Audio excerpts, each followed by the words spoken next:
padali doon? Hindi sila nakakaka. Hindi, hindi ka. Hindi kami.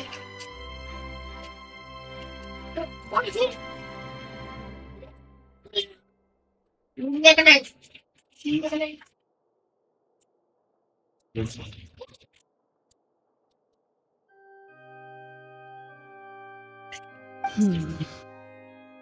What the heck is going on?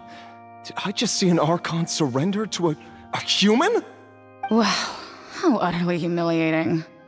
Lady Farina, what is the meaning of this? Shh! It would seem that there has been a misunderstanding. To be clear, the raising of both hands is not always an indication of surrender. Looking for excuses again, huh? I raised my hands just now to indicate my acceptance of the trial. No duel shall be necessary. I will admit that I've been running away for a long time. I'm sorry, everyone. I was unable to protect the people of Poisson.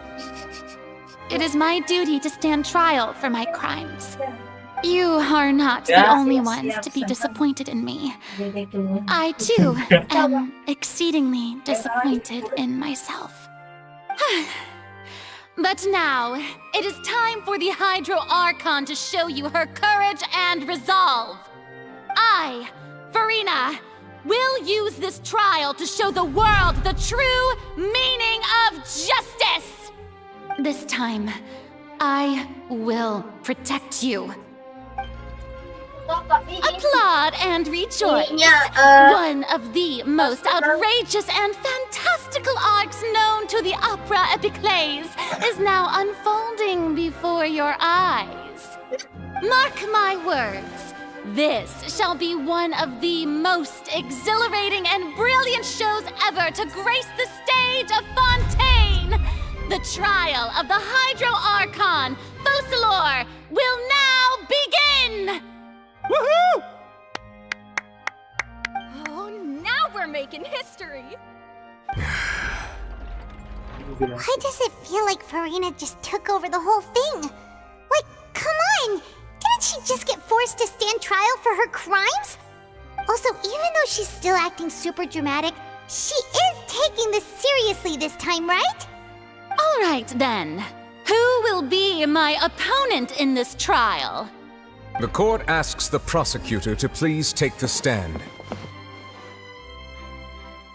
Yeah. Is that so? Very well.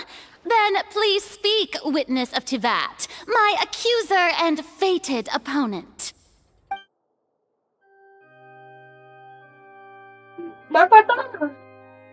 Makoto, bocil.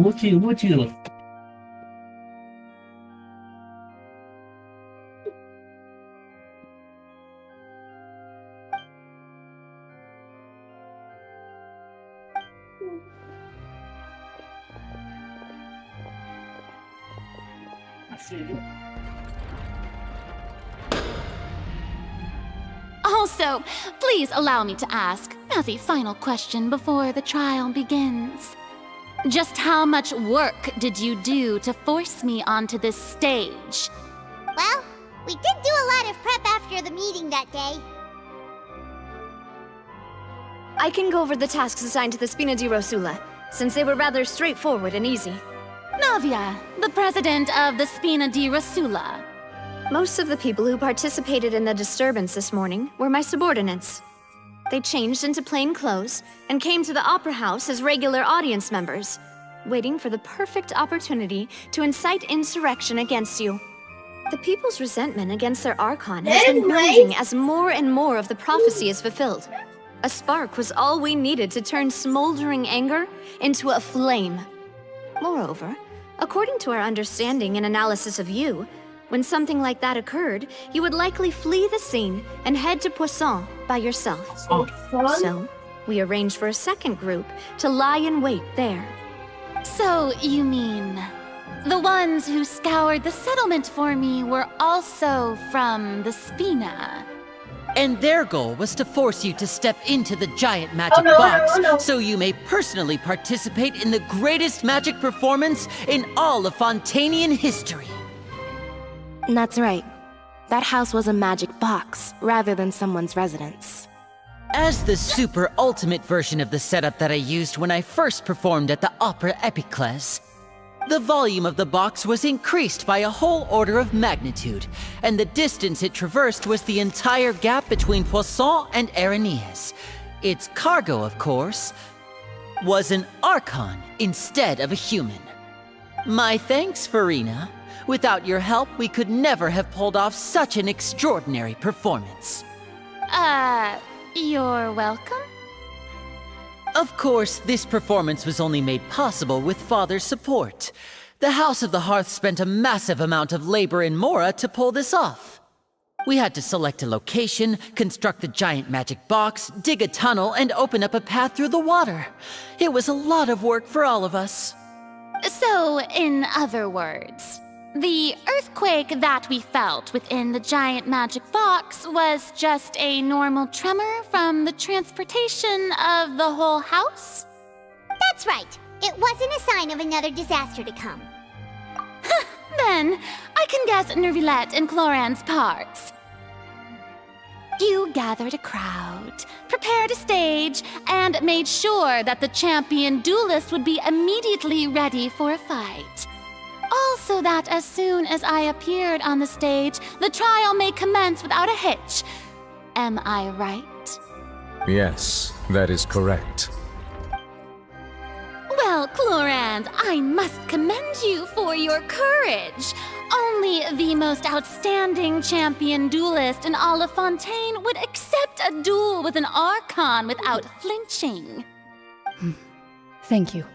Thank you. As for you, Traveler, I suppose your role was to keep me distracted with conversation once you found me in Poisson.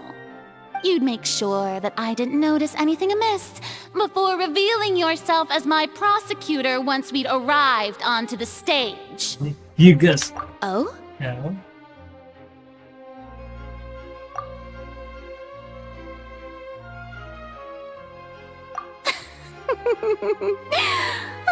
Is that so? Then I suppose I must have missed my final chance. It's fine. It matters not. What's done is done. The stage is already set, so there's no reason to disappoint the audience. Let's see this trial through to the very end.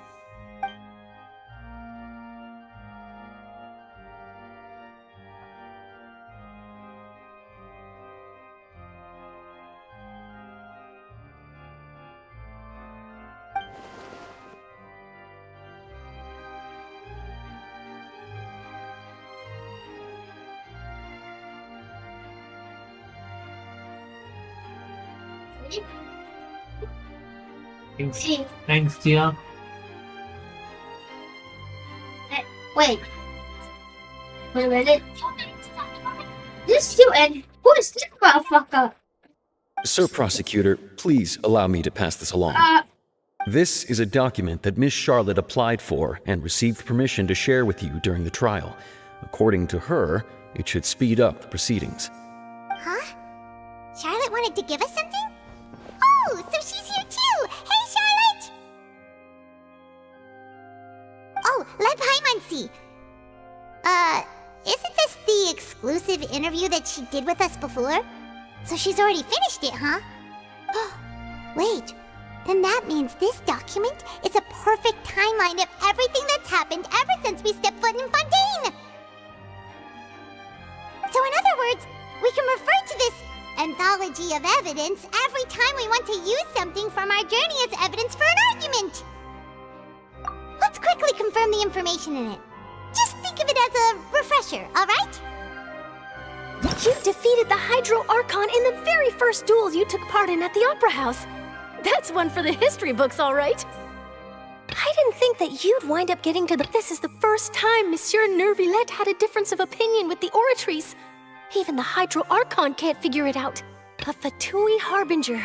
She's an extraordinary. The fortress of Meripede was almost. According to me, I nearly lost my awesome. The words of someone as extraordinary as a witch can probably only be truly understood when something surreal happens to you.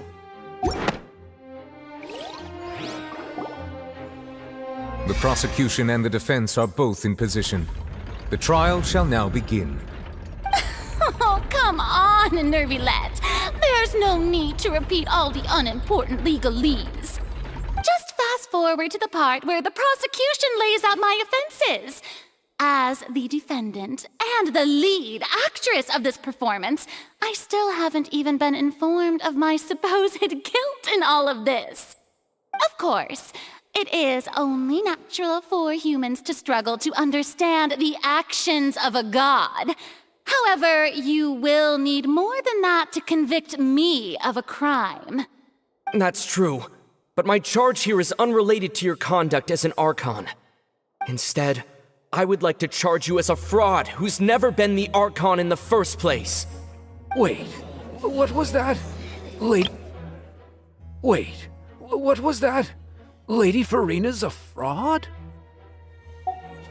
Hey, I came here thinking that we were going to try the Hydro Archon for forsaking her duty, but did I hear that right? She's not our Archon at all? Charge accepted.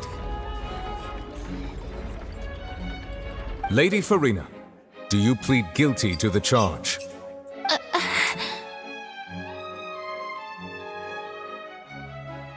Lady Farina. I plead not guilty. How can I be guilty?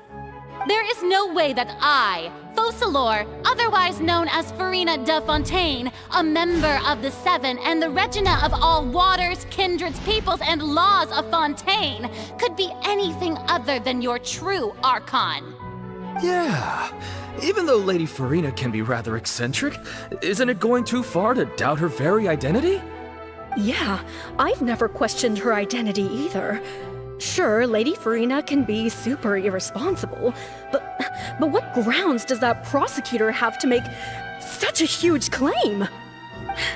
I have cause to believe that common sense will prevail in this case. Many of the members of the audience have known me as the Hydro Archon ever since they were born. There would be no fooling their memory. See? Even the Oratrice has decided to show me its favor. Are you sure you want to commit to a charge that will never be upheld? If you wish to drop the case, I can promise you as the God of Justice that you will not have to face trial for making a false accusation. We will treat everything that's happened as a dramatic spectacle and move on with our lives. What do you say to that? Huh. An argument with near impossible odds, huh? We have to not only refute Farina's claims, but also overturn the long-held beliefs of the people. Well, I tried to give you the chance to surrender. If you must persist, then let me ask. If you believe I'm not the Archon, then what manner of being do you think I am? And if I was not the Archon, then how did I manage to live for over 500 years?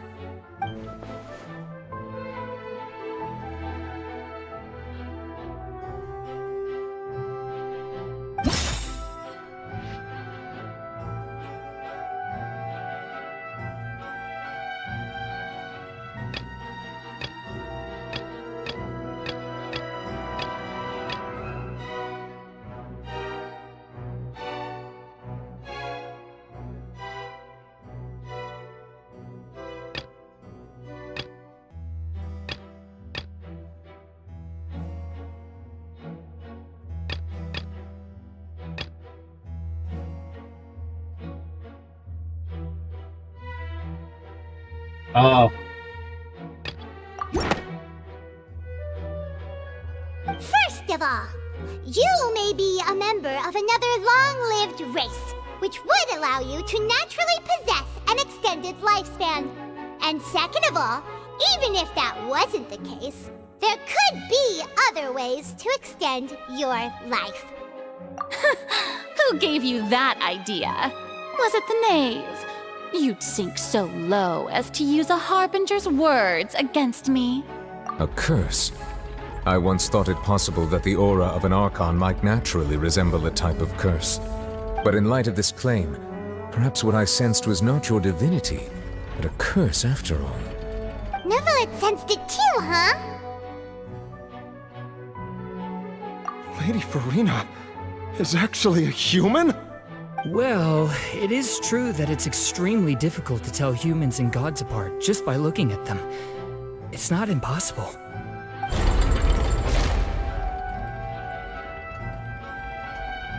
Well, don't start celebrating too early now. Even if I have been carrying a curse like you said, how does that prove that I am merely a human being? Besides, everyone knows that the main difference between a human and a god is the possession of authority. Gods can do what humans cannot. That's why they're worshipped as gods. For centuries, manifestations of my authority have served the nation of Fontaine. One need only to turn their eyes towards the Oratrice Mécanique d'Analyse Cardinal in this very opera house, or consider the indemnitium that is used in every aspect of life.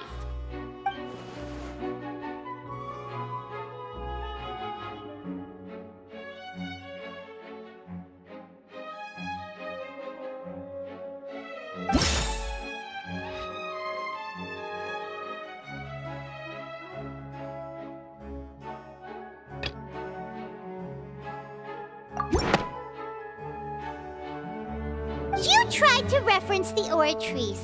But weren't you as confused as all the rest of us when the Oratrice declared Child to be guilty without any proof? Otherwise, you should have come up with a good explanation for that by now. Didn't I make myself clear at the time? The decisions of the gods are naturally difficult for humans to comprehend. There is no need to provide an explanation. Lady Farina, I believe a reminder of your current circumstances is in order. While the court is in session, the principles of justice and the law must come before all else. While you are an Archon, you are also first and foremost the defendant in this trial. You will prove yourself unable to defend against the prosecution's charges if you continue to withhold vital information against the rules of the court. I never thought you'd use that kind of rhetoric against me. That was no trick of rhetoric, Lady Farina. I've merely reiterated the rules of the court. Rules that all should respect and follow. So, you neither knew why Child was declared guilty, nor did you understand the structure and operations of the Oratrice. Instead of having been created by you, the manifestations of authority you mentioned have been made by the real Hydro Archon, haven't they? The real Hydro Archon? Well, now you're really losing me. It is true that I did not know why the Oratrice gave out a guilty verdict that day. But the Oratrice handed out that verdict unilaterally, and it has been operating independently ever since it was first created. You can't argue that just because a divine creation is flawed, that the god behind it must also be no god at all. She's still throwing out all kinds of excuses. Seems like she's confident that we won't be able to produce proof that she has no power over the Oratrice. My power as an Archon. There are many ordinary citizens in the audience. How can I just carelessly demonstrate the formidable power of an Archon? If that poses a concern, I'm prepared to extend my protection to the audience. You don't need to go that far.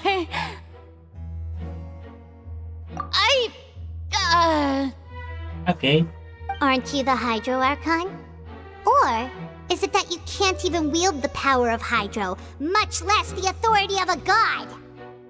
Indemnitium! Yes! It's all because of Indemnitium!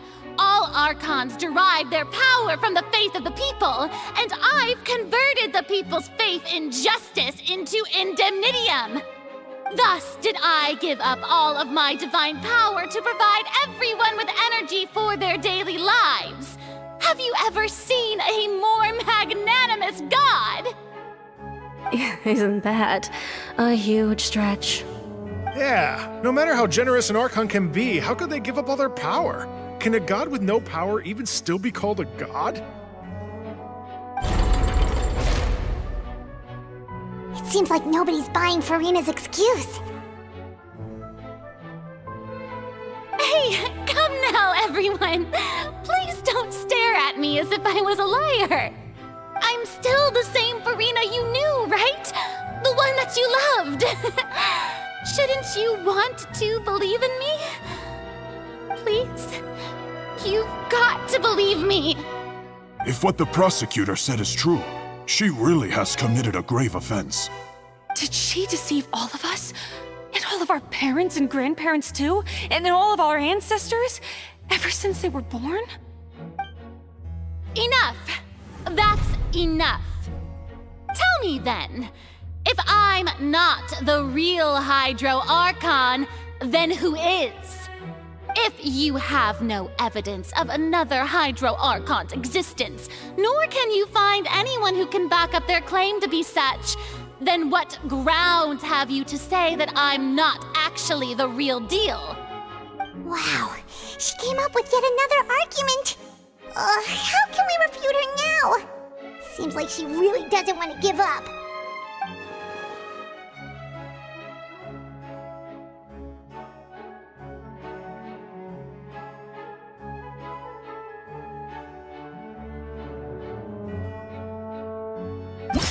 Okay.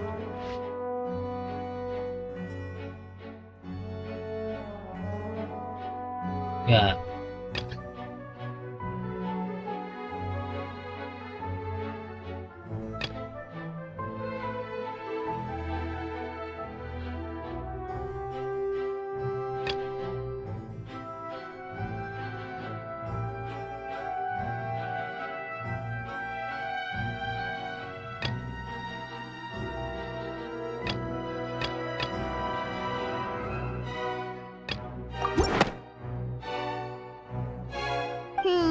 That doesn't sound right. Paimon doesn't think this clue can be used as compelling evidence to build our case.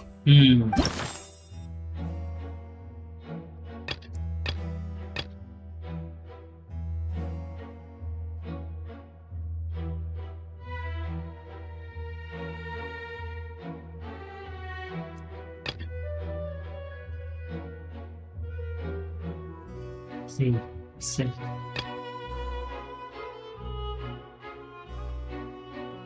Ini kah Navia falling in the seawater? I don't know. Gue lagi bingung, tai.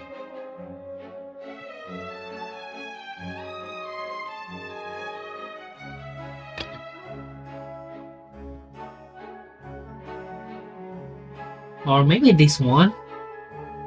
I'm always guessing this one. It has been established that all Fontanians can dissolve in water from the primordial sea. And that means... Since you insist on claiming to be a god and not a human, then there's a method that you can use right here and now to eliminate all suspicions of you being the latter. Miss Navia, please apply to serve as a temporary attorney for the prosecution before addressing the court. Though you act in partnership with the prosecutor, you must still adhere to proper procedure. Super sorry, Monsieur Chief Justice. I swear this really will be the last time that I'll speak out of turn. Now, I've brought some seawater from Poisson. As everyone knows, a massive flood struck the area not long ago, taking many lives, including those of some of my closest friends.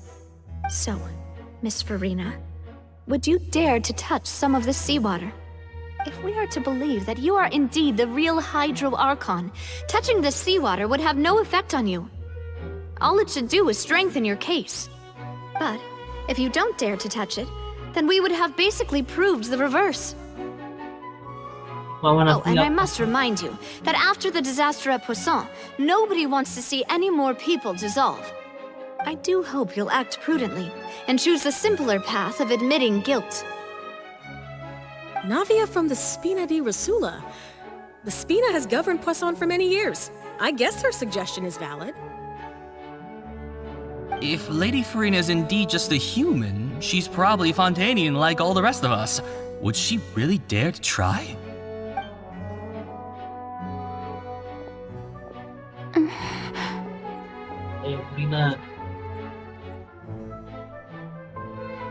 Lady Farina, this test has been unilaterally proposed by the prosecution.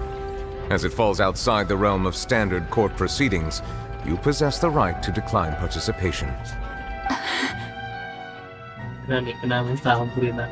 Well, of course he had to tell her that.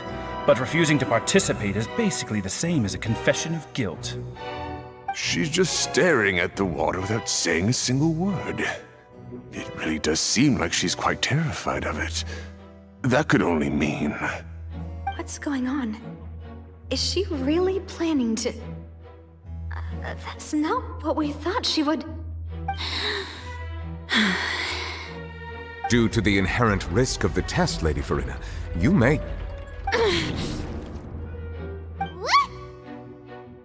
Hey!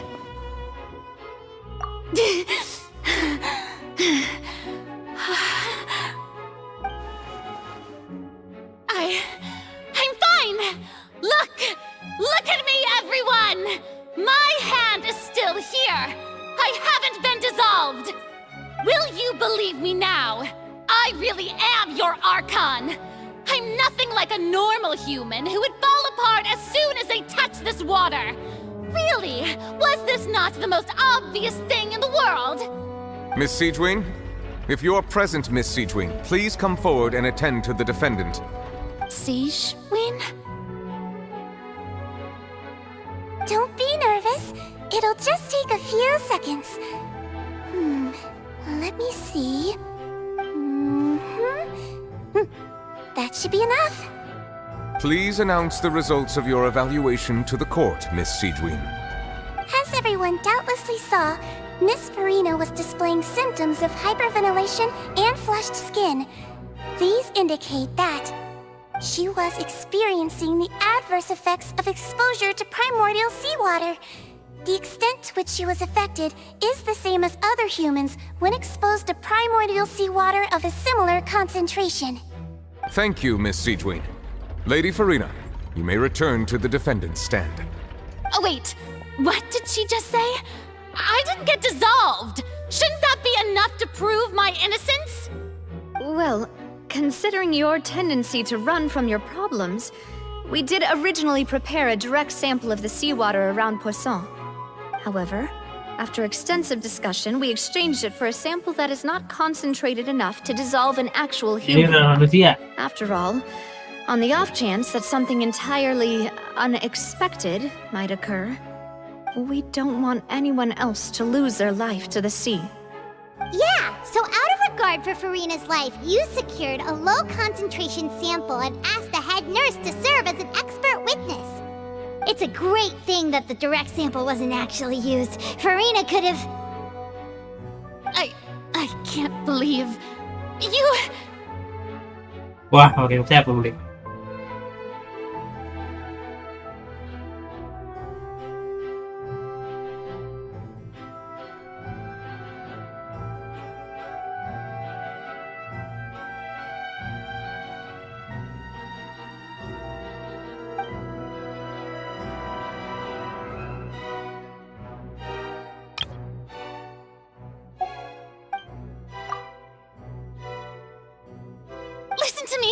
Listen to me, everyone! Please don't give me such cold and disdainful looks!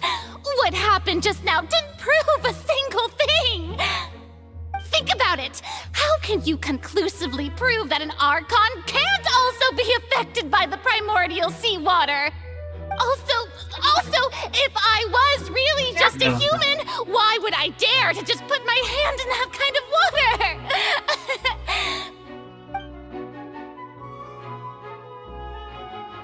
Phoenix banget tuh. Belum bahasa excited. Everyone, anyone, just listen to me. I swear, I really am your Archon.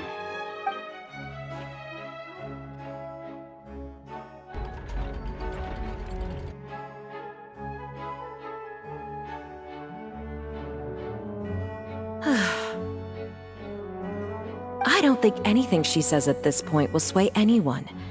The odds are just too stacked against her now. With all the things that have been said, Paimon doesn't think there's any way left for Furina to win. I believe the time for arguments and presentation of evidence has come to an end. If there are no objections, we will move on to the final judgment.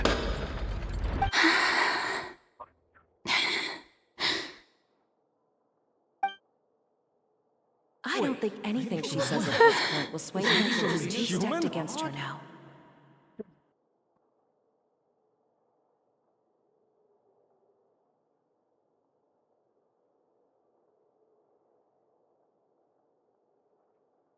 In my capacity as Chief Justice, I shall now render judgment on Furina's misrepresentation of herself as the Archon of Fontaine. As a human who knowingly deceived her fellow citizens, Furina is... guilty. Guilty.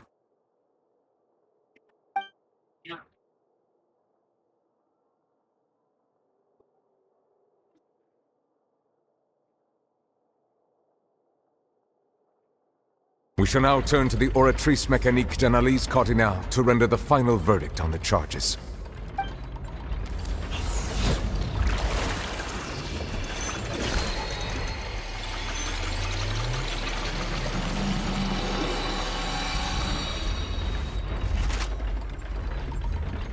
According to the judgment of the Oratrice Mécanique d'Analyse Cardinale, Furina is... Well, what's wrong? What's the Oratrice's verdict? No, the Oratrice also displays a guilty verdict. Isn't that correct then? However, the exact wording of the verdict is thus: the Hydro Archon, guilty, to be punished via the death sentence. The death sentence? That's actually one of the available sentences? I've always thought that it was just a myth. The one and only time the death sentence has been handed out at the court, and it's been given to the very person we've worshipped as the god of justice? What an unexpected twist. Furina's been sentenced to death by the Oratrice? We just wanted to use the trial to show her the seriousness of things so she'd tell us the truth.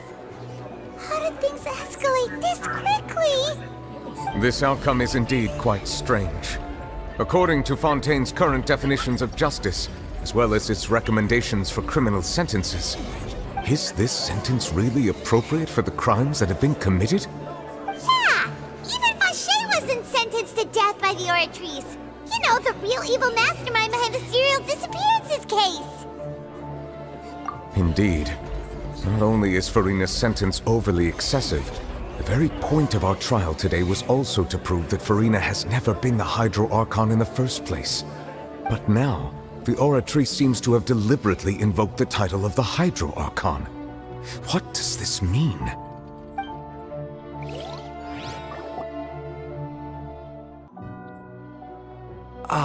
Excuse me, if I may interrupt. Is the trial still going? Fremine! You finally made it. I assume this means you've completed your mission? Mm-hmm. Any mission Father assigns to me will always be top priority.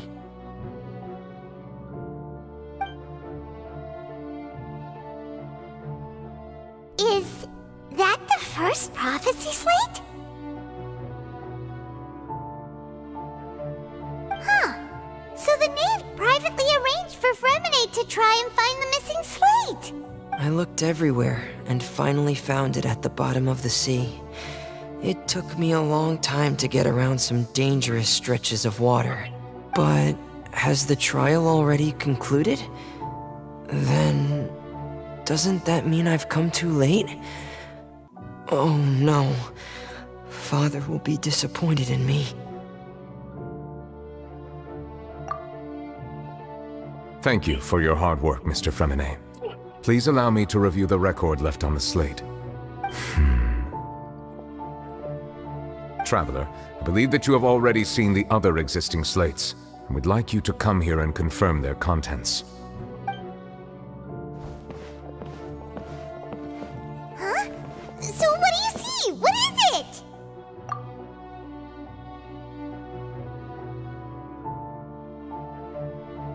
I believe I've now made sense of the Hydro Archon's crime. It has to do with Fontaine's lost history. Huh? Isn't the Hydro Archon just guilty of deceiving her people? Oh, wait, no, that's Farina, and we've already proven that she's not the Hydro Archon. So when you say Hydro Archon, do you mean the real Hydro Archon we've been kinda talking about? In truth, everything that you've encountered in Fontaine up until this point can be traced back to the contents of these stone slates. However, I'm uncertain as to how much sense they currently make to you. Okay, let's try to recall the contents of the other 3 stone slates. Paimon will do her best to help you remember.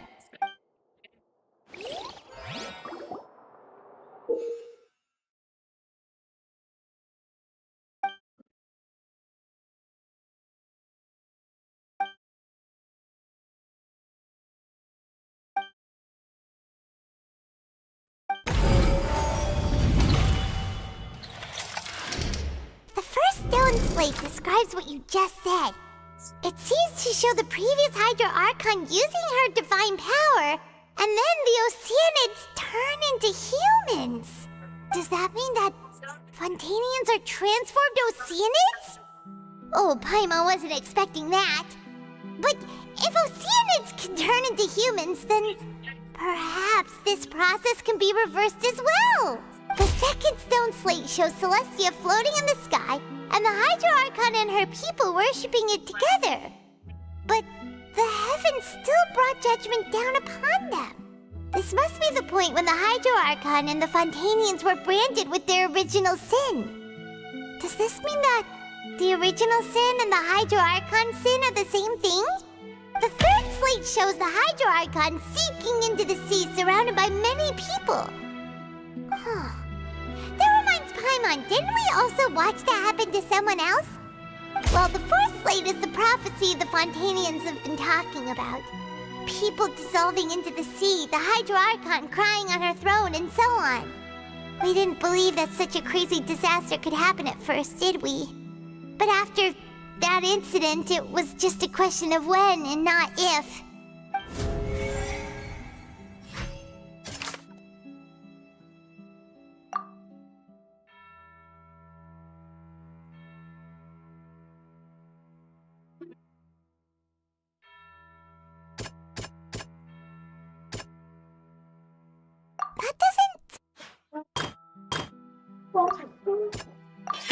It's not as simple as falling into the sea. When Navia fell into the sea, her consciousness was subjected to judgment. The stone slates show the people gathered around the Hydro Archon in the sea.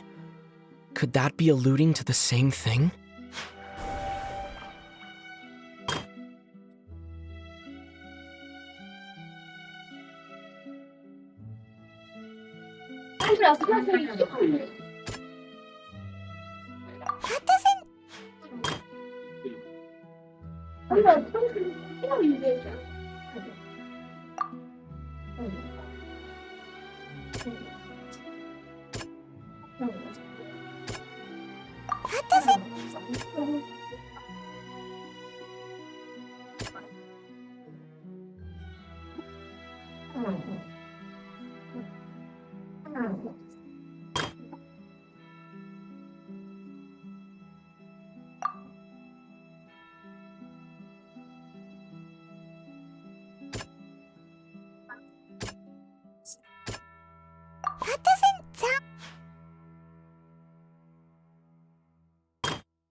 Yes.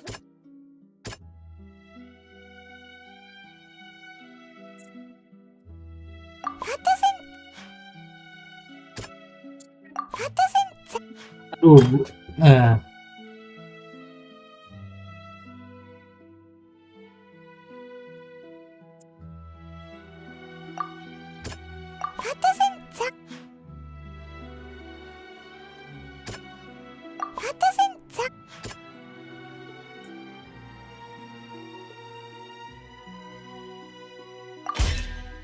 Perhaps what is about to take place has all happened before. The true sin of the Hydro Archon that Nervalette mentioned, and the original sin cast down on the people of Fontaine by Celestia, as recorded on the stone slates.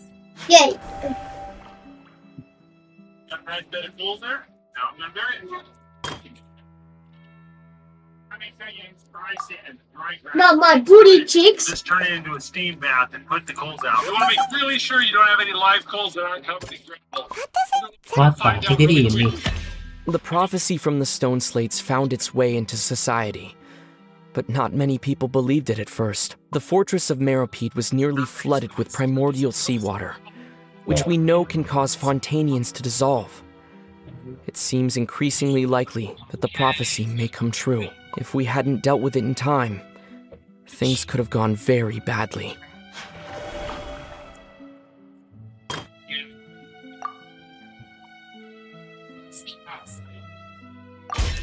We know from the case of the serial disappearances of young women that Fontainians can be dissolved in primordial seawater, and the first stone slate tells us that long ago, the Hydro Archon used her power to turn Oceanids into humans. This might be the reason that Fontainians can dissolve.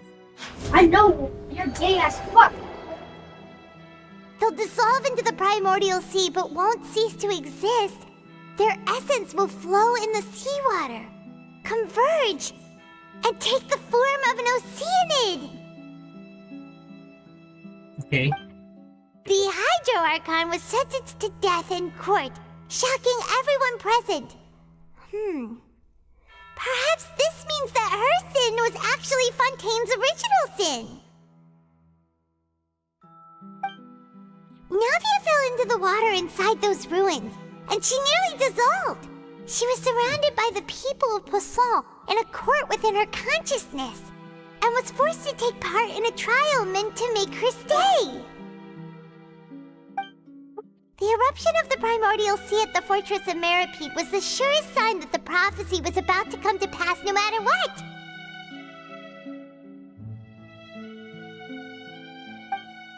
The stone slate's contents can all be verified by recent events. If we combine what we know together, loads of truth should come to light.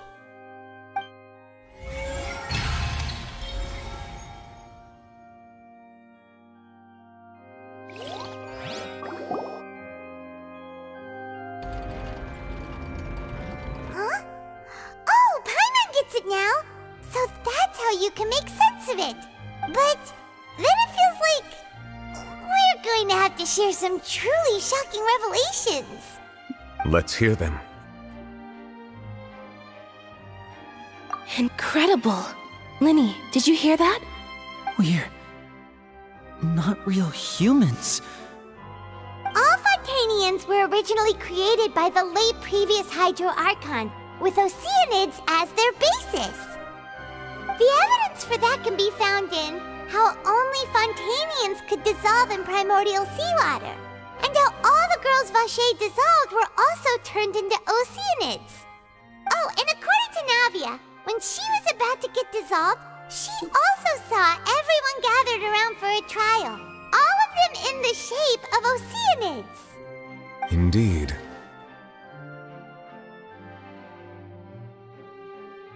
Yeah, and it follows from the content of the first slate that she probably angered Celestia by creating humans without prior permission. That could also explain why the Oratrice judged the Hydro Archon to be guilty. It's to account for that ancient sin. The Hydro Archon's true sin was creating us?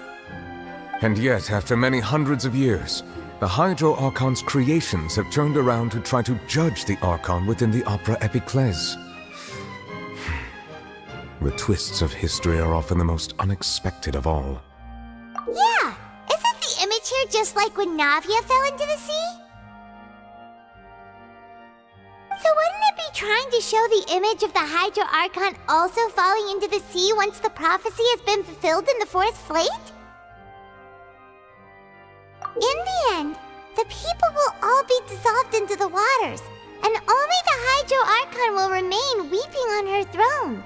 Only then will the sins of the people of Fontaine be washed away. Did Paimon get all that right? You've made some keen deductions. I must say, given how much you still don't know, it is impressive that you've already managed to connect so many pieces of the truth. However, while you were able to decode all the information on the slates, they've also been etched with an additional layer of hidden information using a different power source. When we were at the ruins, I tried to decipher the hidden information recorded in the slates. But since we only had 3 slates at the time, I was unable to come to a full conclusion. Now that the slate collection is complete, I shall make another attempt to decipher the narrative recorded within. If everything goes well, we should finally be informed of the unadulterated truth.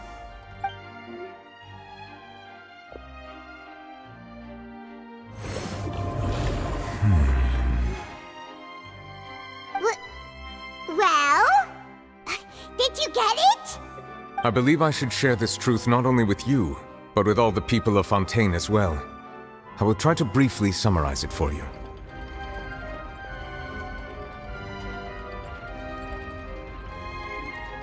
Your hypotheses regarding the origin of Fontainians and the sin of the Hydro Archon were both correct. In the Fontaine of old, the previous Hydro Archon sensed the yearning of her Oceanid familiars for life on land.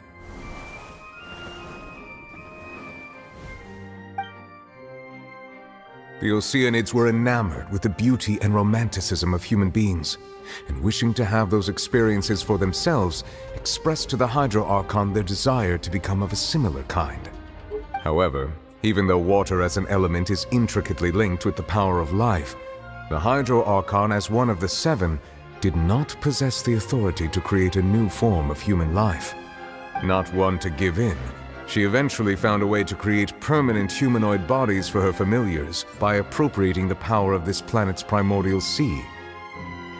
She poured primordial seawater into the Oceanid's blood vessels, creating humanoid mimics in the process. But if Fontainians were to ever come into direct contact with water from the primordial sea, the power within their bodies would escape these artificial restraints and return to the sea. As a result, their forms would collapse, and they would be reverted to their original forms as Oceanids. Of course, the Hydro Archon never received permission from the heavenly principles to create a new human race. And thus, the Hydro Archon and all of her creations came to shoulder the original sin of appropriating the power of the primordial sea. That is the true history of how the people of Fontaine first came into being. So we were all Oceanids before we turned into human beings? That's way too much information for me. I think I'm just going to pretend that I never heard a single thing. That's the truth. Wait, but if that's the truth, we can't let the Hydro Archon be sentenced to death. After all, her only sin was creating us. This really might be too much information for your regular Fontainian, but it does answer a lot of our questions. Alas, your hypothesis regarding the 3rd and 4th stone slates was inaccurate. The slates' respective positions are, in fact, correct. A key point of the visual on the 3rd slate is how all the individuals depicted in the water are humans rather than Oceanids. They have not been dissolved, which implies that the water depicted in this slate is not water from the primordial sea. The nation of Fontaine is the nation of Hydro, as well as the nation of trials and justice. Instead of being the literal element, the water in the scene symbolizes judgment and justice. You may also recall Navia's experience. When she fell into the sea, her consciousness was surrounded by that of many others who intended to hold a trial to determine her fate. Therefore, the meaning of the 3rd slate is that the people of Fontaine shall try the Hydro Archon at the court of justice. Yes, it refers to our present situation. I think I'm following now. So, what you're saying is, even though we decided to put on this trial to avoid fulfilling the prophecy, in truth, everything we've done has happened exactly as the prophecy foretold. So now, it seems, we're the ones making sure it comes true. What should we do? Huh. No matter what, the prophecy will be fulfilled. Is this what it feels like to be a prisoner of fate? If that's the case, does that mean the scene in the fourth slate will also be fulfilled soon? Traveler, I would like to point out another small fallacy in your deductions. About the fourth slate. You probably thought that the eruption of primordial seawater beneath the fortress of Meripede served as the surest sign that the prophecy was about to come to pass, yes? However, I believe that rather than being a sure sign, that eruption could in fact only be a small warning of something far worse to come. As for the root cause of the catastrophe, I believe you've already encountered it once before.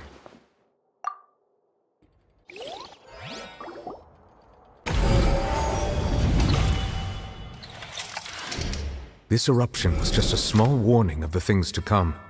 We must find the root cause of the disaster.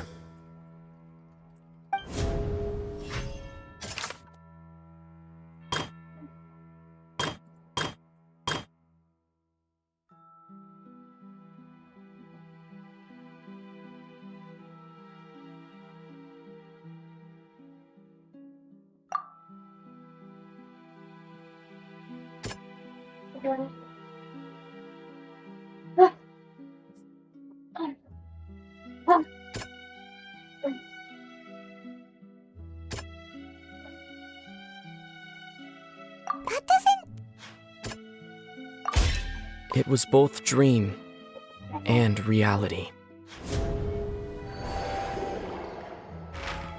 If we're talking about a true culprit, that could only be that thing inside the primordial sea, right? The truth, the original sin, the trial, and the root cause of the disaster.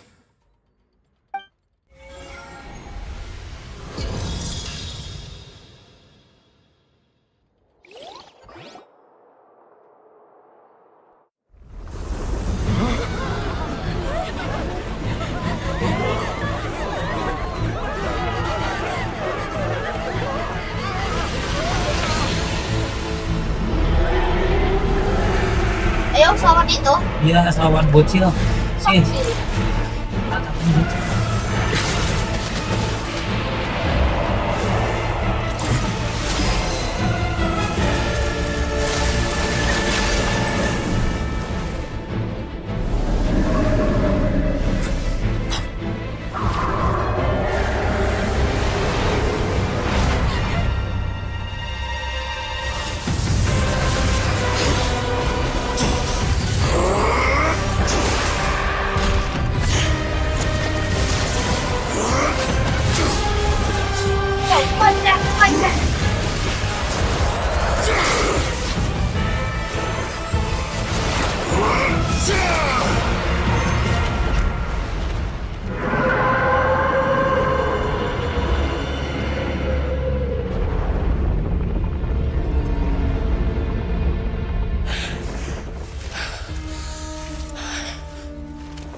Black hole. That was way too close! How did that thing just burst into the opera house? Wait, was that the huge whale you saw in your dream? Yes. So we've met it at last. I understand very well why it has chosen to make an appearance here. That whale does not belong to Tevat. It is a monster that has traversed the stars, weeping all the while. It has been greedily consuming the energy from the planet's primordial sea, using it to grow. That is the main cause for the rising sea levels. And once it has finished consuming all of the energy contained within the sea, its next step will be... You said that when the Hydro Archon first created Fontanians out of Oceanids, she filled their blood vessels with primordial seawater. Precisely. That whale finds the blood of Fontanians nigh impossible to resist. Yeah. Therefore, when it left the primordial sea, it decided to make its next stop a packed opera house full of food. Food in the form of Fontanians. We just barely managed to push it back, right? In that case, won't it come back to target the people again once it's managed to recover its strength? That is correct. Indeed, it is more accurate to say that we should thank that Harbinger for buying us some time. Without him, the whale would have likely come onto land far sooner. From the way he looked, he must have been fighting the creature for quite a long time. That battle maniac. We've always known that he had a special connection with that whale, but we definitely didn't expect it to help us out like this. Anyway, now that we know that this whale is the actual cause of the disaster recorded in the prophecy, all we need to do to stop the prophecy would be to find a way to beat it up, right? It is too late. It had already absorbed too much of the Primordial Sea's energy before we could notice it. At this point, it has become practically integrated with the sea itself. Even if the entirety of Tevat were to be destroyed, it could still survive and swim off towards some other world. That's not something I will accept. We've already done everything we can, and we even found the true culprit. We've come so far. You can't just tell me that the last hurdle is some impossible foe. That's just not fair. Indeed, that's not how a grand performance should end. I'll fight it to the end, no matter what. So the prophecy will be fulfilled no matter what, huh?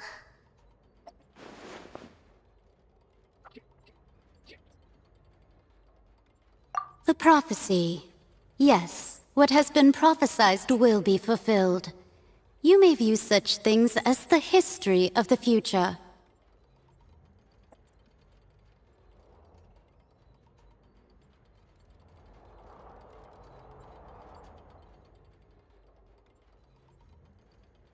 Just as prophecies are usually only the future as seen from the perspectives of the gods, could things be happening in hidden corners where the gods' gaze does not fall? Ultimately, fate shall serve as your only guide, no matter what will happen in Tevat's future. All you need to do is to play your part.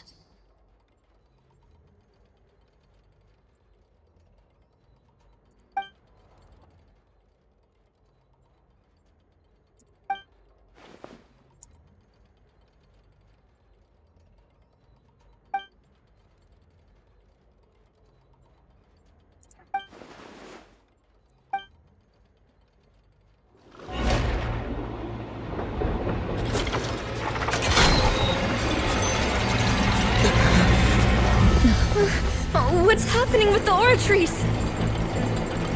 I believe it is preparing to carry out the death sentence.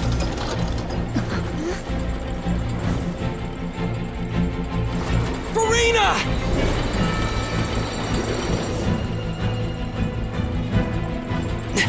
No, I still need answers.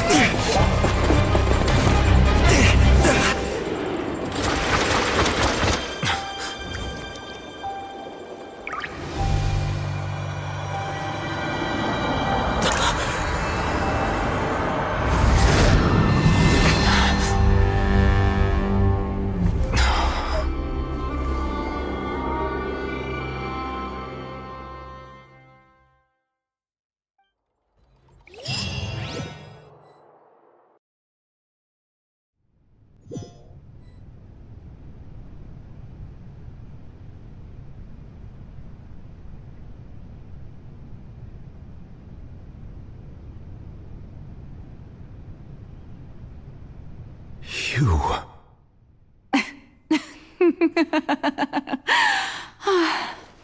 Sorry. That shocked expression on your face is just too amusing. I couldn't help myself. You are not Furina. Who are you? Ah, the sweet sound of bewilderment. Marvelous. A sure sign that my attempt to deceive everyone was a resounding success. But to answer your question, I am Focalor. You know, the god. Focalor? Why did you deceive us? Oh, that wasn't my goal, of course. Goodness, no. But I had to fool everyone else too, if I was to stand any chance of deceiving the heavenly principles. Deceiving the heavenly principles? It's all because of that pernicious prophecy. Dreadful, wasn't it? Everyone doomed to dissolve. Fontaine condemned to be flooded. One was not amused. In fact, one was positively bemused when that problem was thrust upon me by my dearest predecessor. That's the former Hydro Archon Egeria for the uninitiated. It hardly gets more disastrous than a preordained national catastrophe, now does it? She knew full well that the prophecy would surely come to pass. And as one of the seven, she also knew full well that one defies the heavenly principles at one's peril. So yes, as you have no doubt surmised, it was a rather impossible situation that I found myself in. I spent a terribly long time mulling it over, alone on the ocean floor. And I was almost growing barnacles by the time I finally realized there was only one possible solution to this confounding conundrum. I had to outwit the heavenly principles, allow the prophecy to be fulfilled, ostensibly at least, while saving everyone at the same time. I'm a genius, I know.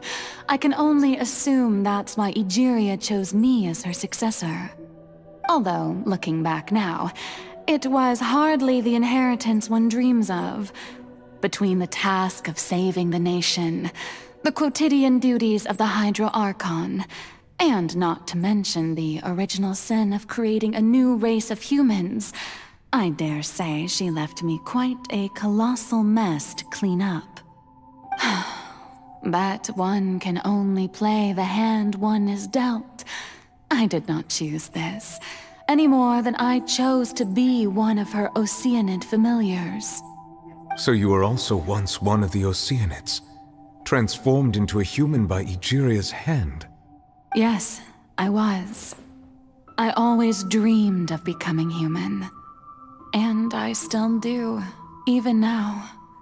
In my eyes, to be human is to be part of the greatest opera ever known.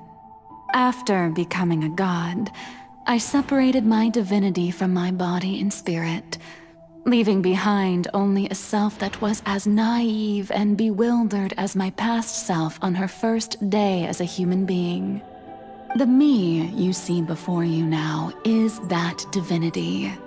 And the human counterpart I left behind, I named Farina. She could feel joy, sorrow, and everything in between. She could be as vain and conceited, or as meek and vulnerable as she wished. Her strengths were of a kind only a human could possess, as were her shortcomings. But in my eyes, Farina's humanity was what made her perfect. She was perfectly human in every way. The person I always wanted to be. Anyway, so then I cursed her. All part of the plan, of course. The plan to deceive the heavenly principles. Do you still remember the final scene of the prophecy? The Hydra Archon alone, weeping on her throne. In order that the prophecy might appear fulfilled, I invited Farina to be an actress, to play the part of the Hydro Archon in the prophecy. Under the curse I placed on her, so long as I, Focalor's divinity, continued to exist, she could not die. But nor was she free to live her life in the pursuit of happiness. Instead, she was forced to take the stage in the opera house, to embrace the role of leading lady, to forever play the part of the god from the prophecy, all to create a deceitful appearance of that prophecy coming to pass. I suppose now you probably understand why your court is called the Opera Epiclese. But Farina is only human, isn't she?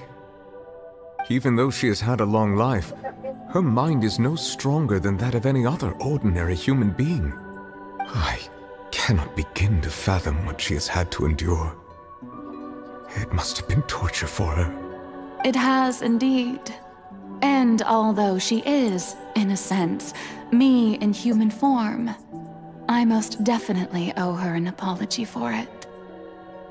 It's been 500 years, and all along, she's been playing her part in the most unimaginably long, unbearably lonely, and agonizingly painful opera of all time.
Oh, who permitted you to come onto this stage?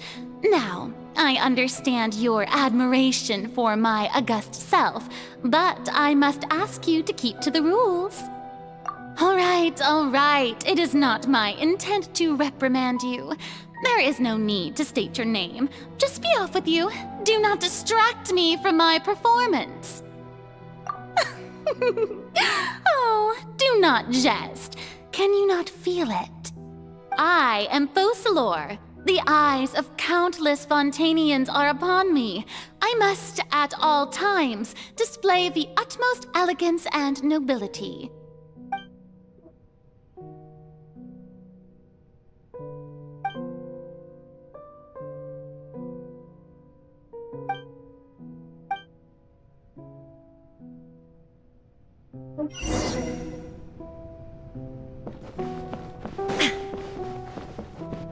Dear audience, the performance is experiencing a technical difficulty, but worry not.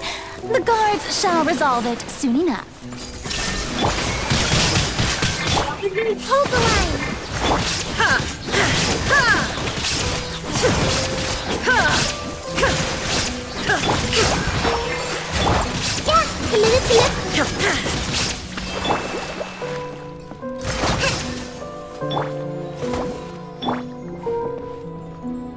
Hey, what gives?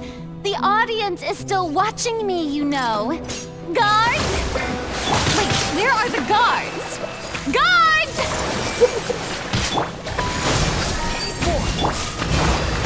Shine down! Absurd!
Farina.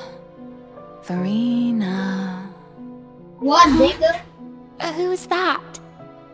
Who's calling me? Where are you? Be not nervous. Black nigga. Be not afraid. I am before you. Wait a moment. You're mirror me? How can this be?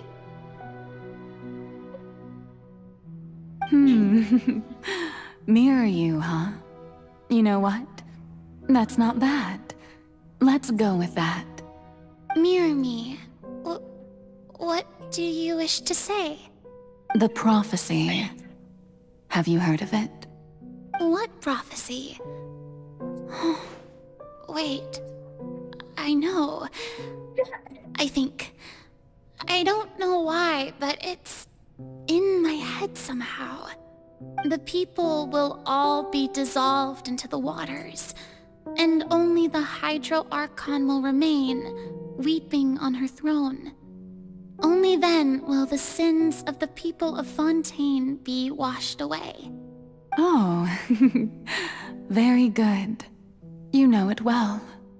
What's going on? I can't seem to remember anything clearly. The only thing I know for sure is this prophecy. Will it really come to pass? Yes, it will. And that is why I've come to you. Disaster will come to Fontaine sooner or later. Things will develop just as the prophecy declared.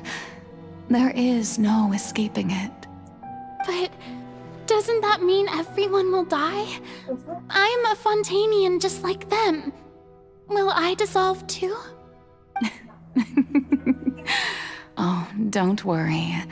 Magical meetings exist in this world precisely to give people a chance to turn things around. It is the reason why you met me today.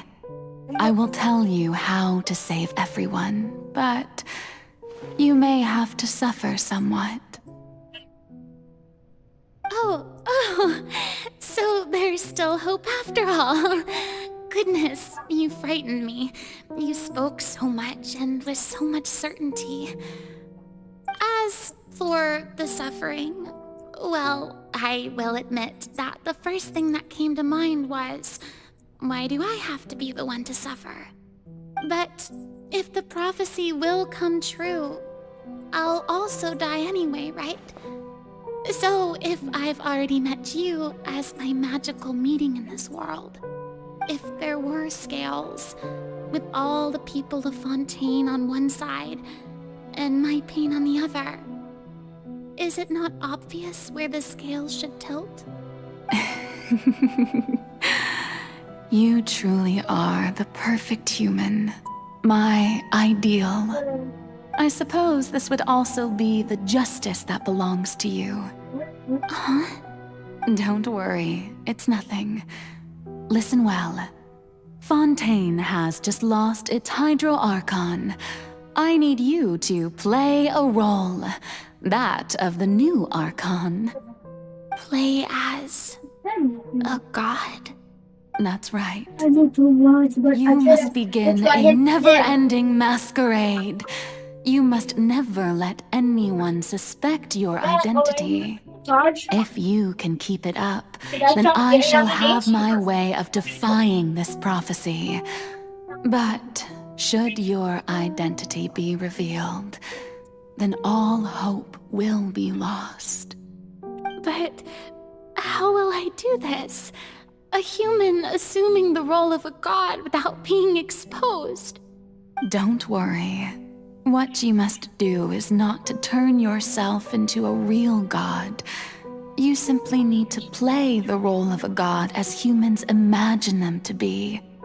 Being a human yourself, I'm sure you already know what such an entity would be like. Remember, your true challenge will not be pursuing divinity, but contending against humanity.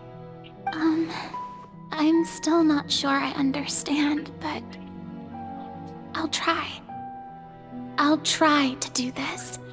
So, how long am I going to have to play this role? To accomplish this mission, you will have to stay on the stage for many, many years. You will endure and not grow old until your task ends. But I promise you, all will eventually end in a magnificent and dramatic trial, and everyone will be saved. A trial, huh? How exciting. I'll be looking forward to it.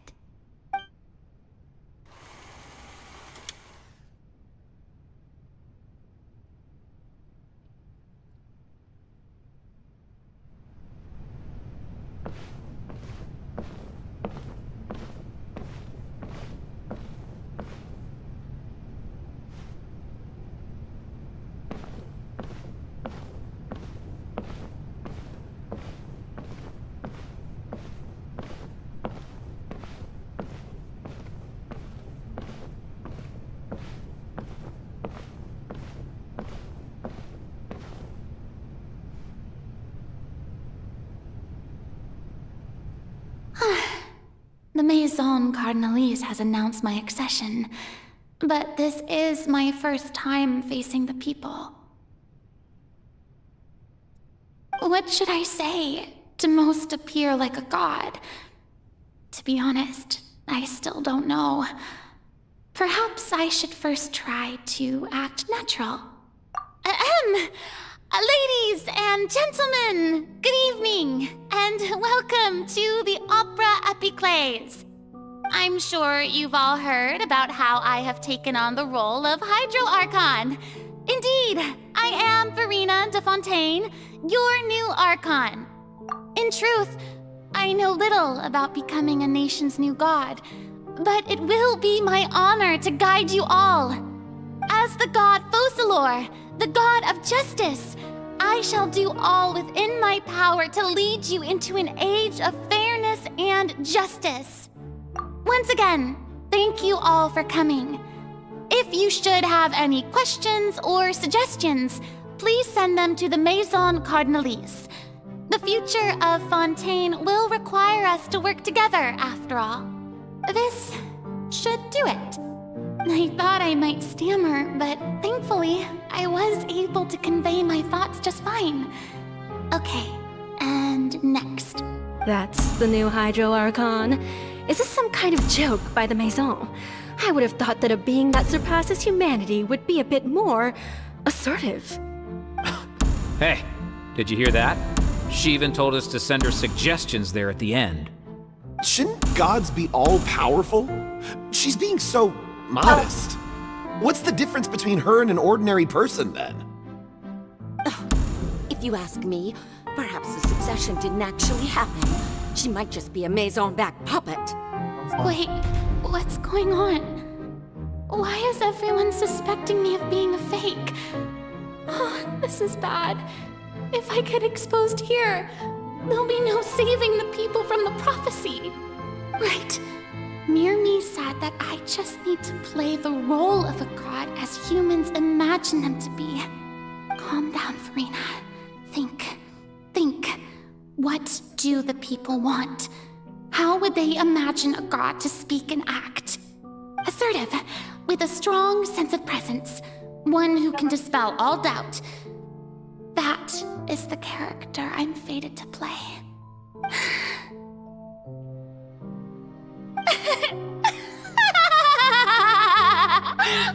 Oh, very good, my people. Only ones such as you are deserving of my rule. Now, I was wondering if some weak puppet were to one day come onto the stage and claim ownership of this opera house, would the children of Fontaine follow them?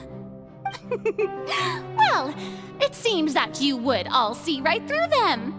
Having passed my test, you are qualified to witness wondrous trials alongside my august self, here in this opera house. You may consider my previous act a door gift of sorts.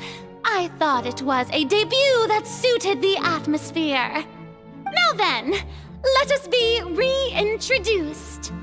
Ah, so that was just a performance. How could I have forgotten that we were inside an opera house? Her personality? It's quite shocking, to be honest, but I suppose it's a better look than before.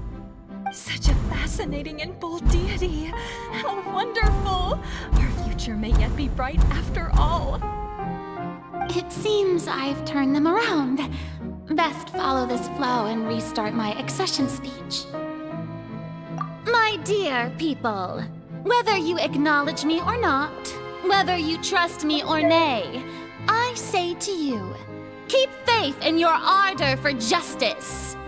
We have heard it said that this nation's sins can no longer be washed away. Well, I say that justice is most fragrant when it blooms amid sin.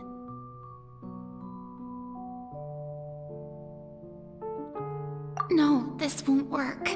They'll suspect me again. I must play the role that they want me to play. The scales of justice should not weigh heavy in the hands of its god. On one side, it must carry fairness and justice. And on the other, praise and applause. May law be the prayer on our lips. May judgment be our worship. Let us light the fires and drink to the future of Fontaine! There is no trouble in this world that justice cannot solve. All that is needed is for you, my people, to believe in it, heart and soul. So long as I, the Archon Focalor, stand within the Opera Epiclese, so long as I stand before the Oratrice, I shall even judge the gods of this world!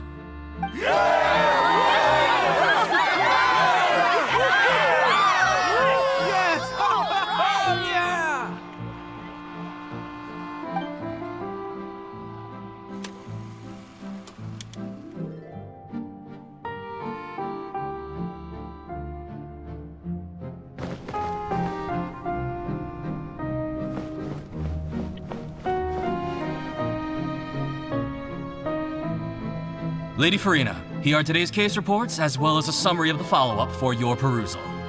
Come now, was I not just at the Opera House in person?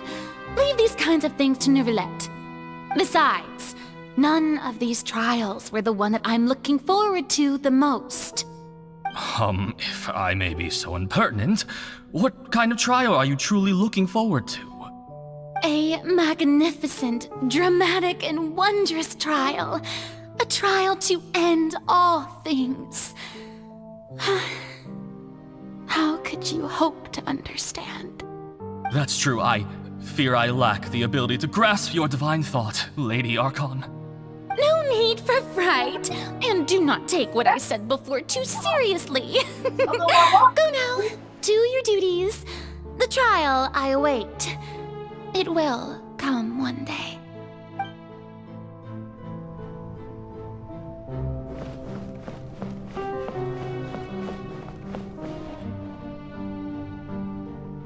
Lady Farina, I don't know what to say.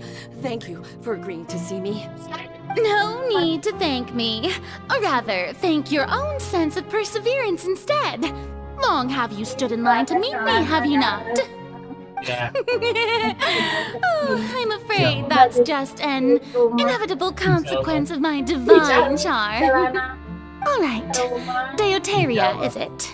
How is your son's illness?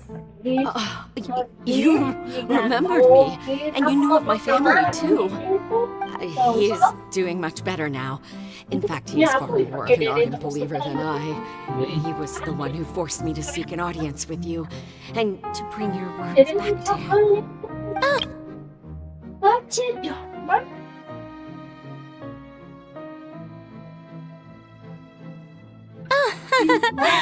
Oh, good. Very good. If this should happen again in the future, please do not hesitate to come and tell me. Go Going down to citizens' homes every so often, while not usual practice, should serve as a fine change of pace.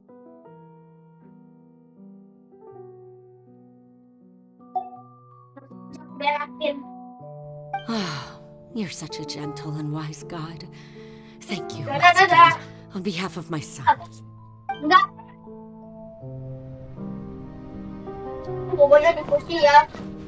Yes, sir. Yes, sir.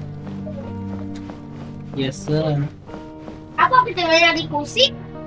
Yes, sir. Yes, sir. Yes, sir. Di kursi ya?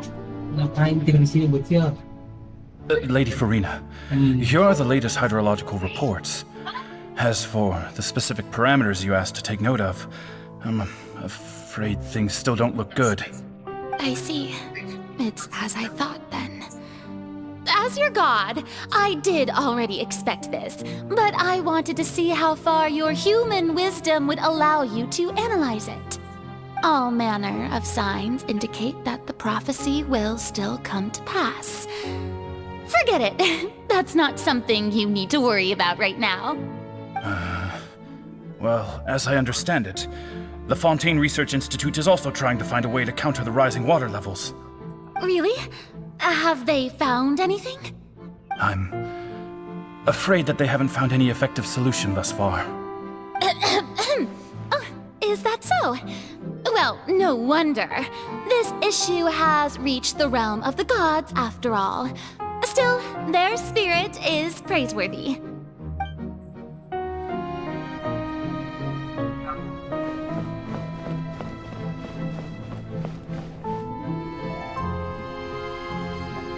The day is finally over. I haven't had a moment to breathe this whole time. But it's good to see that everything's getting on track. There are no longer any voices of suspicion. Maybe this is fine. I just need to keep going, and everyone will be saved. Alright, Farina, don't think too hard about this. You need rest. Tomorrow's a new day.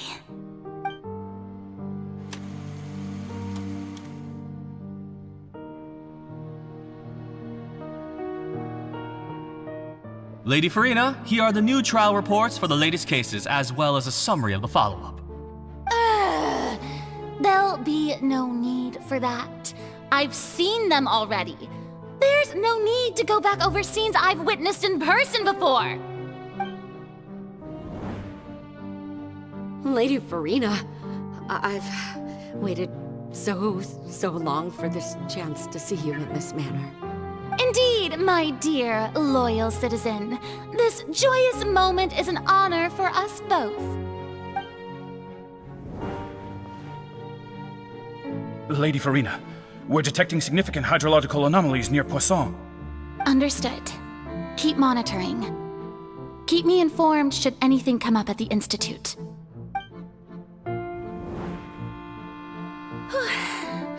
I don't think I let anything slip today. I must show the people that there is nothing to worry about. I just don't know when these days will end. I feel utterly exhausted. Best to rest early today, too.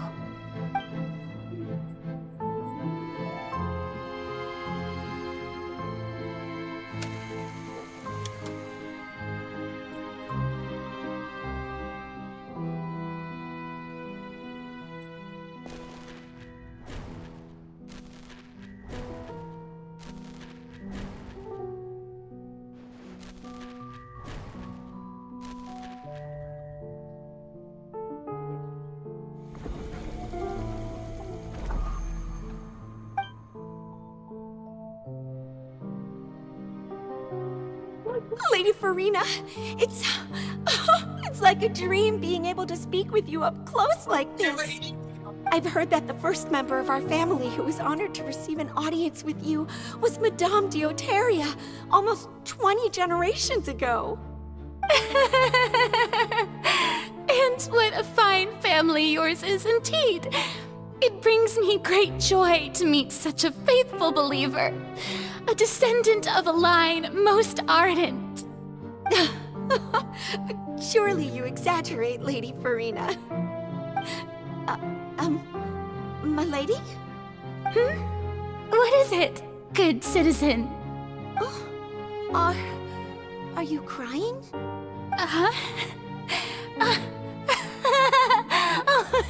Really now? I didn't even notice.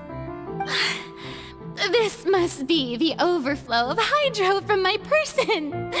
Well, can't quite help being the god whose dominion is the waters, can I? No wonder. No wonder. A manifestation of your power, then. Oh, Archon, I am honored to have witnessed it. Honored indeed.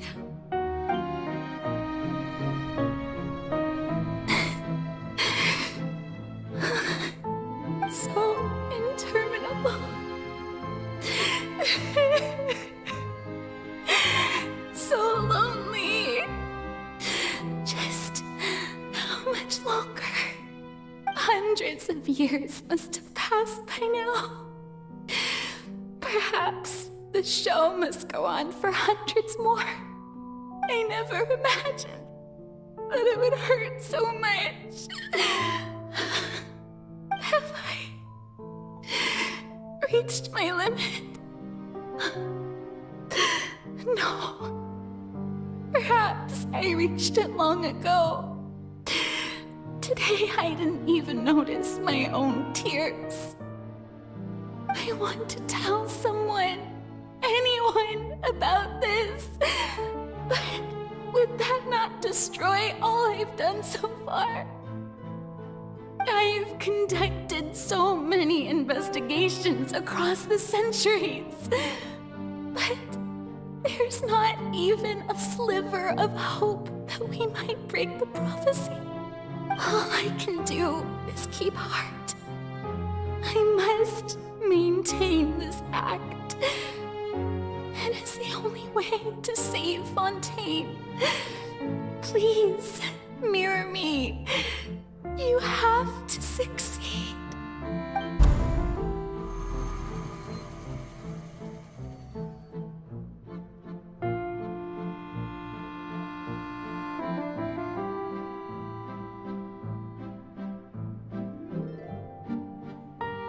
Farina, you don't have to shoulder this burden alone. Although I don't know what you might be keeping from everyone. Your people are more than willing to share your burden with you.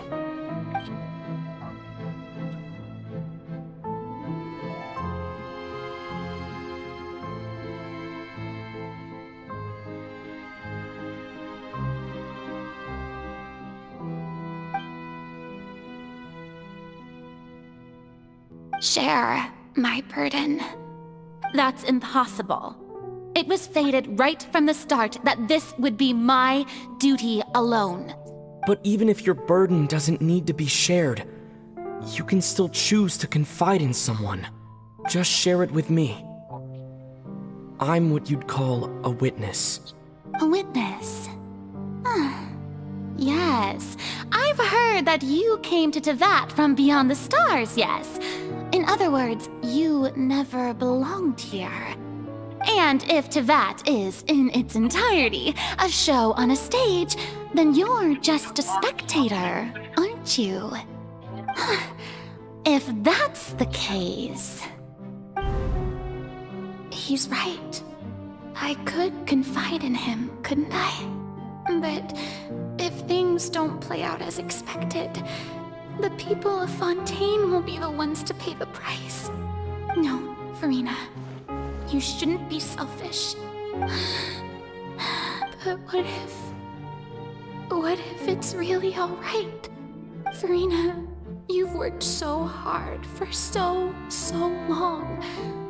Surely it would be okay to put yourself first for once. Just this once.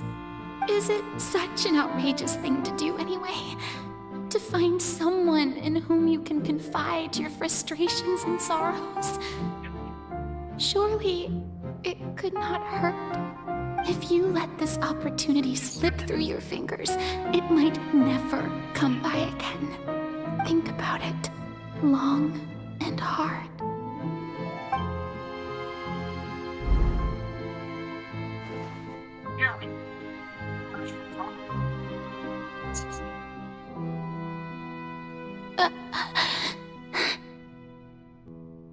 No, I have nothing to say.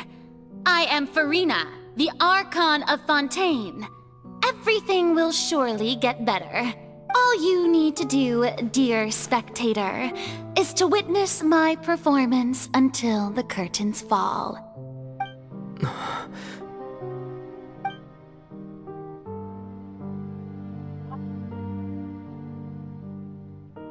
Fine.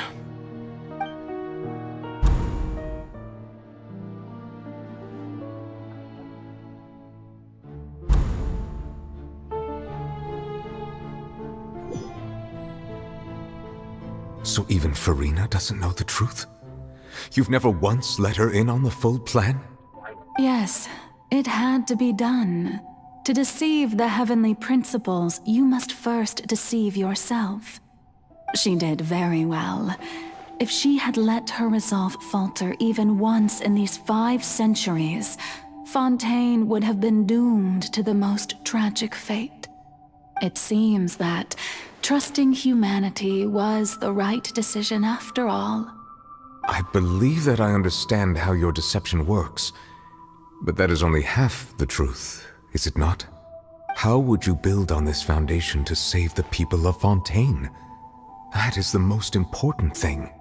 Ah, good. Of course, the Iudex of Fontaine has pinpointed the crux of the issue.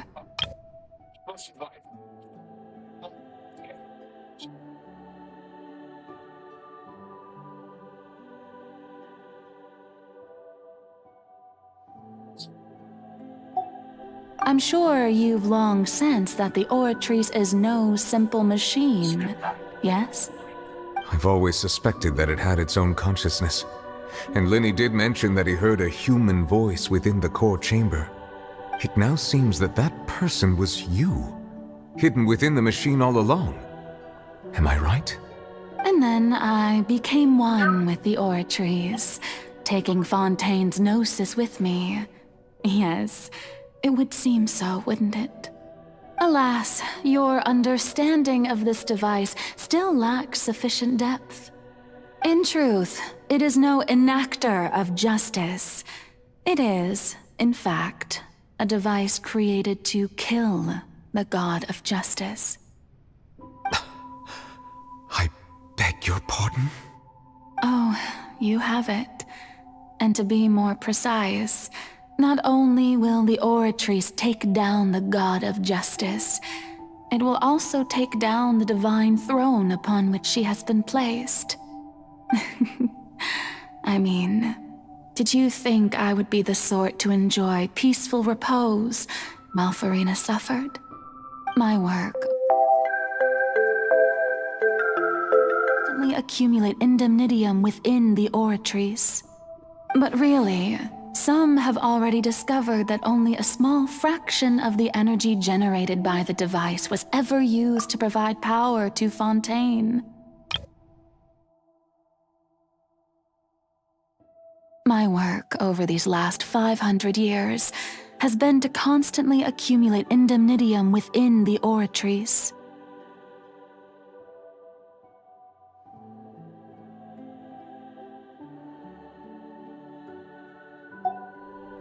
The vast majority had to be, accumulated to enact this death sentence. It was all part of your plan then? Both the trial and the sentence? Indeed. This power, accrued over 5 centuries, could have sustained Fontainians for millennia had it only been used for that purpose. Almost all of it has now been stored within the Oratrice. But only power of this magnitude could hope to destroy the Hydro Archon's divine throne, shaking the rules established by Celestia, and breaking through the institution that is the Seven. So the Oratrice's call for death was for neither Farina nor Focalor, but for the Hydro Archon. The destruction of that divine throne. If I do not misunderstand your intent, you must be... Returning what's rightfully yours to you, of course. In other words, this was all done to return the authority of the Hydro Archon to the Hydro Dragon of this planet. But...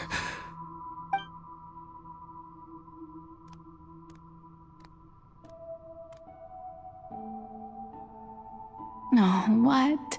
Getting sad again, are we? The authority of the ancient dragons shall soon be yours once more, O Hydro Dragon Sovereign. And this is the face you make. all you've done throughout the years is just so you can sacrifice yourself at the very end. I've never quite seen it that way, you know. Even now, I'm quite pleased at how well my deception worked.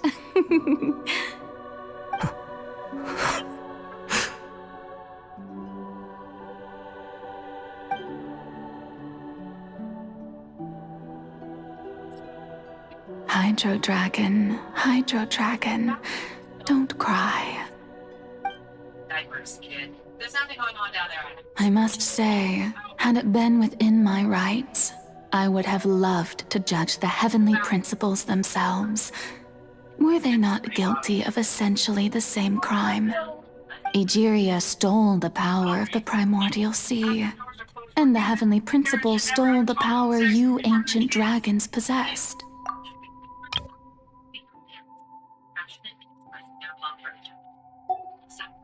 I, for my part, am the god of justice. And is it not just that your original powers should be returned to you?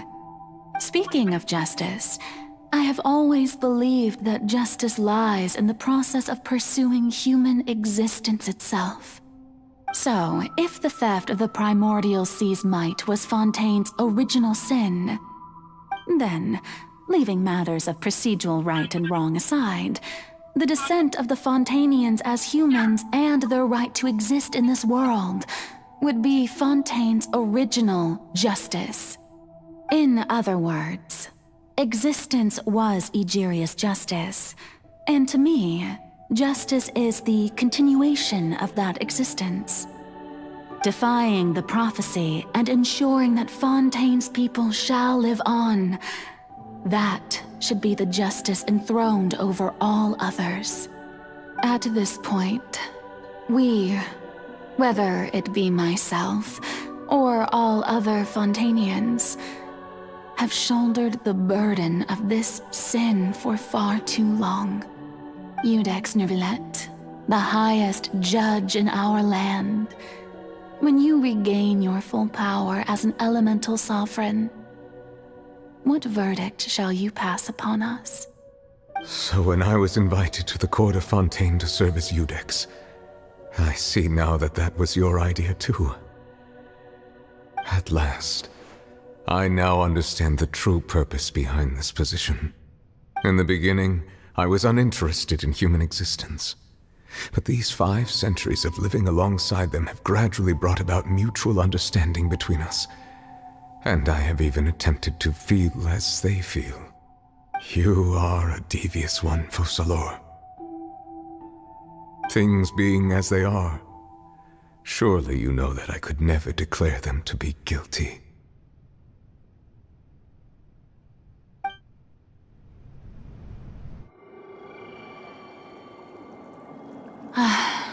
The hour of my execution is almost here. For the sinner, the curtain call has come. I know I may not sound it, but faced with death, I find myself a little afraid. Perhaps this is one thing both gods and humans have in common.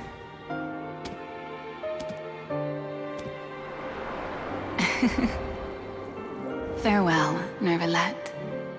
I hope you've enjoyed the part you played these 500 years.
Codex Nouvellette, hereby declare,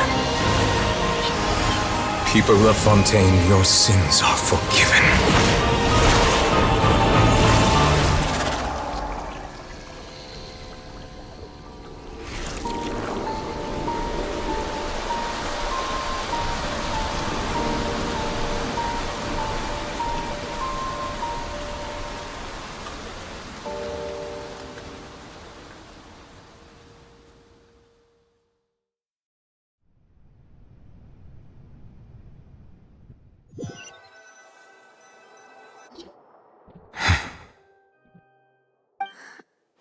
What just happened? Has the death sentence been carried out? Was that bright light some sort of misdirection? I have a feeling that something huge just happened. But since we're all still alive and haven't been dissolved, I assume whatever happened was good for us. It's time to end this. We must mete out punishment to that beast. Didn't you say just a moment ago that it can't be defeated? I have gained the strength sufficient to deal with it. Through certain means, I now have the ability to separate the power of the Primordial Sea from that creature. We should seize the opportunity to pursue our quarry. Traveler, now that the oratories can no longer function, I require an executor to help me mete out justice. The root of the calamities befalling Fontaine, the beast that enacts the prophecy. Its name is the all-devouring narwhal. Come with me, traveler. The hour of execution has come.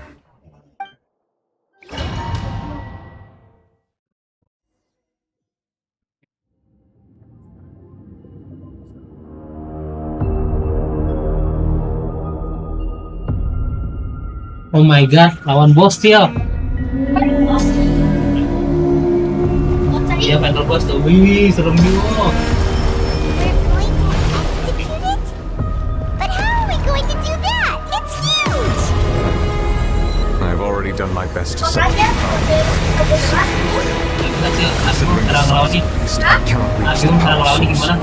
Tembak pas dia muncul. We can find a way to Kalau lawan attack it from pas within. ada dia. I shall share a part of the ancient dragon's power with you. We shall look for an opening together.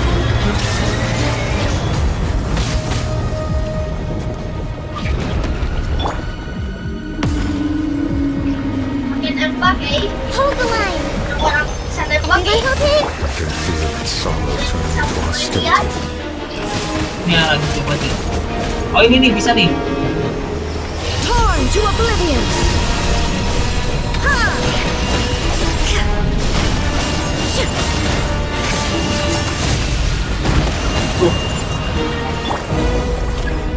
Kayaknya harus dodge yang lasernya. The devouring narwhal cannot resist its instinct to devour. Continue to trigger its hostility. Chance will present itself. Dodge. Illusion shattered! Dan dia tempatnya bakal muncul. Jauh banget. Dia datang dia lah.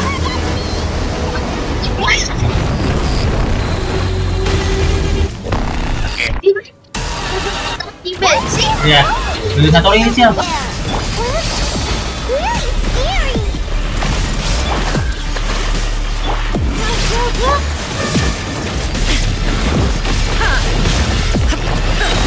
Now you shall perish! I have granted you my protection. Do not fear. Seize the moment and use my power to suppress its root from within.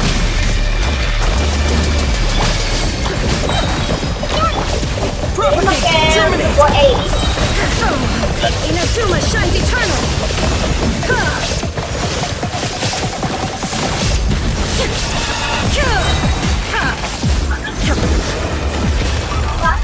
Kuat lagi.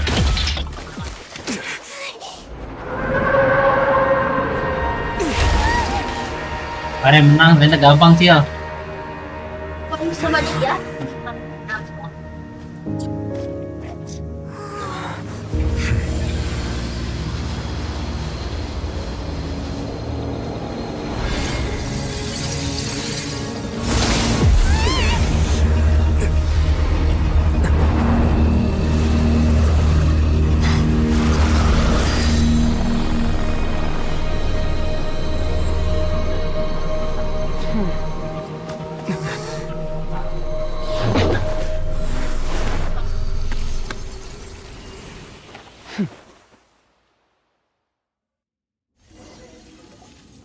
Thanks for helping with the cleanup.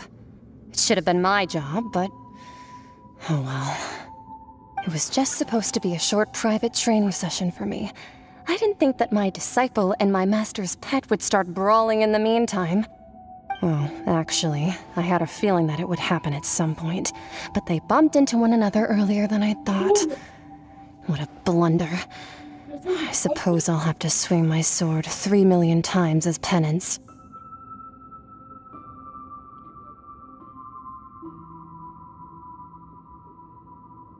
That power.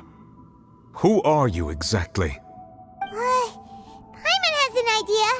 From what she said earlier, she must be Child's master. Skirk, right? It's just that he gave us the impression that she was the less talkative person. I simply did not have anything to say to the weak. But you, on the other hand, managed to defeat the all-devouring narwhal without using power from beyond this world. So you may speak to me as equals. I have to agree. It's a strange use of a planet's primordial waters just to raise an all-devouring narwhal. That kind of power is wasted on it. It's not cooperative, it eats too much, and I have more important things to do with my time than pet sitting. The only thing that creature has going for it is its looks. All in all, it fails as a pet. Miss Skirk? I think you might have missed the point. The point being?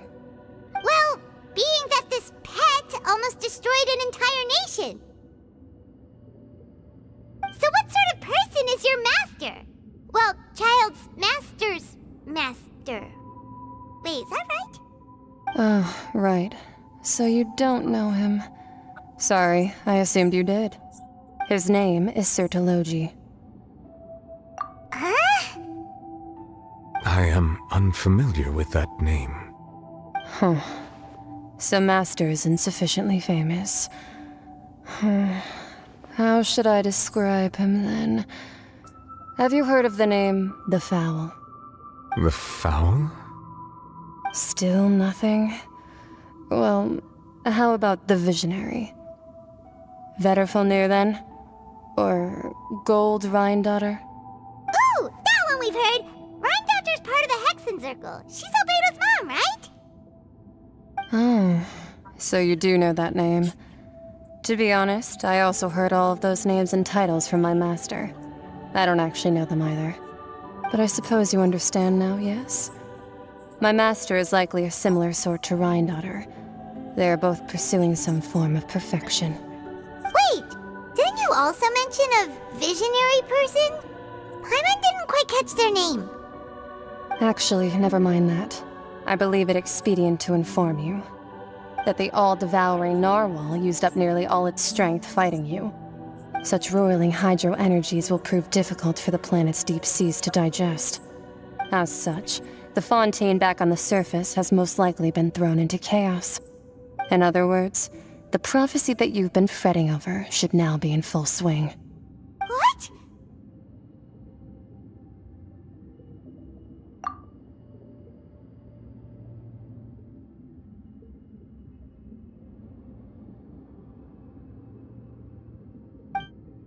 Not to worry. Focalor has already managed to deceive the heavenly principles.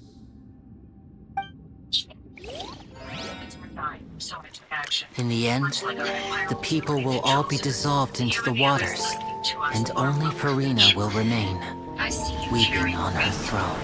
Planet and its inhabitants. But this must make the decision.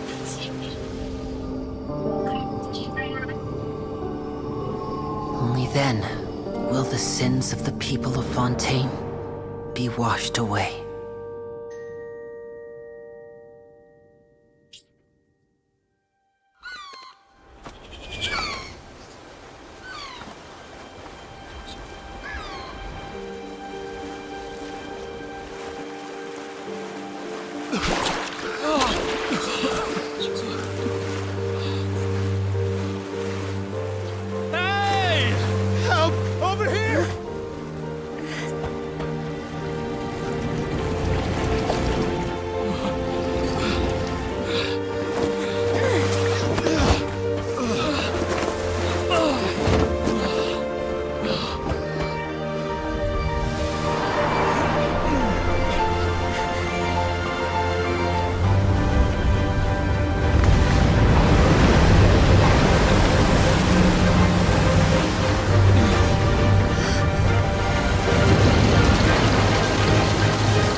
Initiate emergency rescue!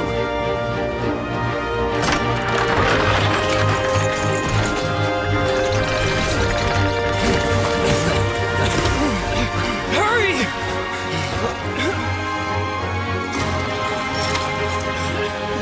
Hey, lend a hand!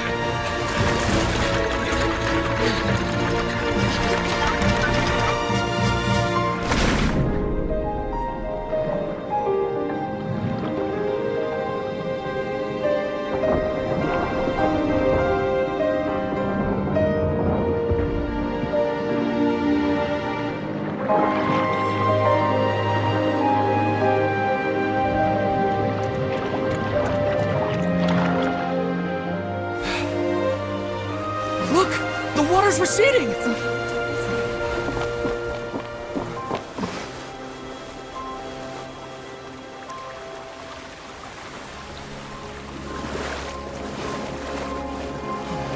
It's a miracle! Water's receding. We didn't dissolve. The prophecy was wrong. The prophecy was wrong.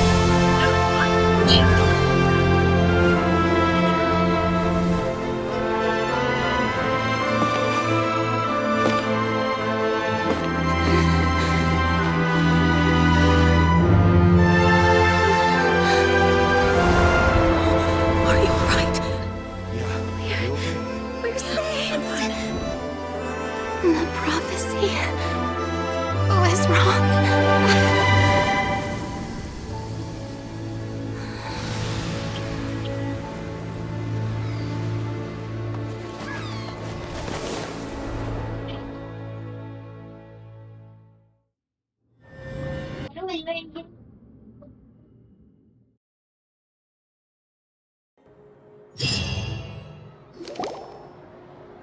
The soil renewed. The Svina di Rasula tax post-disaster rebuilding.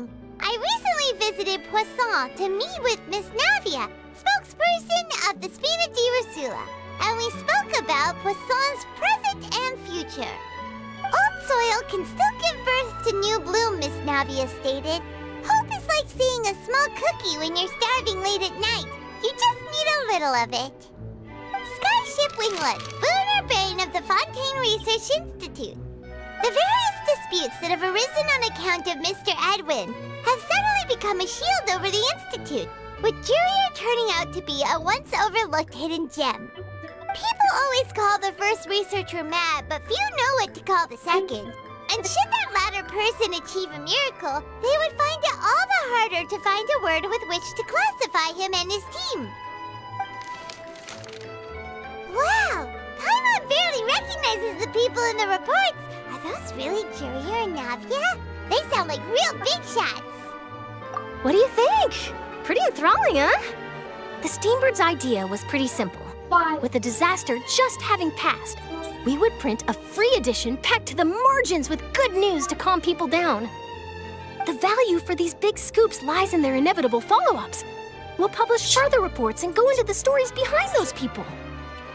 Edwin's assistant, Jurier, created a true flying ship, while Navia is leading people in the reconstruction of their home. I'm sure that these stories could draw even your well-traveled eye. Paimon's curious too! Wait a minute. Didn't we watch everything happen from start to finish? What's there to be curious about? And that's exactly why I'd like you to come conduct interviews with me. You're the best incubators of news, if you haven't noticed. And also, with you around, I'm sure I'll get to see that Duke. Are you sure? Hasn't he turned you down several times already? Oh, this time will be different. Come on, let's head to Poisson first, and then make a trip to the fortress. There are some things you'll only know when you get there. Yes, sir.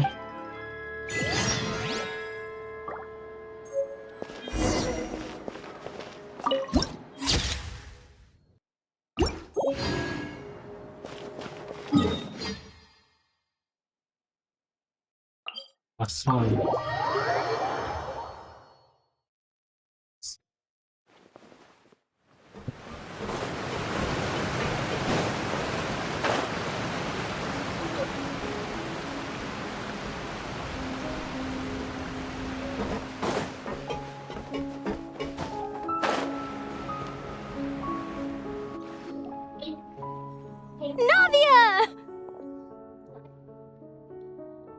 Oh, it's you.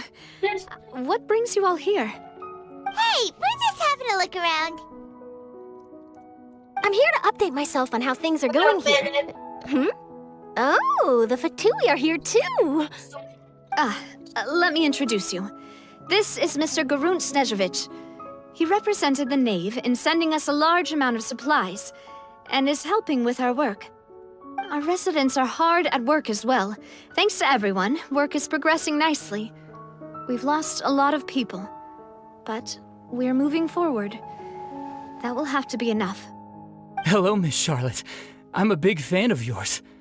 I especially like that article you wrote last year about Fontaine's stray cats. But if you don't mind, could you not emphasize our role too much in your report? It's not charity we're doing here. We just happen to share the same interests as the Spina. I get where you're coming from. I'll keep it as simple as possible. Or would you be willing to feature as friendly neighbors? That would be fine. Thanks. Oh, you're back too. How are things? We finished laying down the construction materials. It'll be another hour before the workers are able to go over there. Huh? Wait a minute. How does Violet know? Well, her reputation's greatly risen after that whole duel business with Miss Farina. So she's here in Poisson to wait out the heat. All right.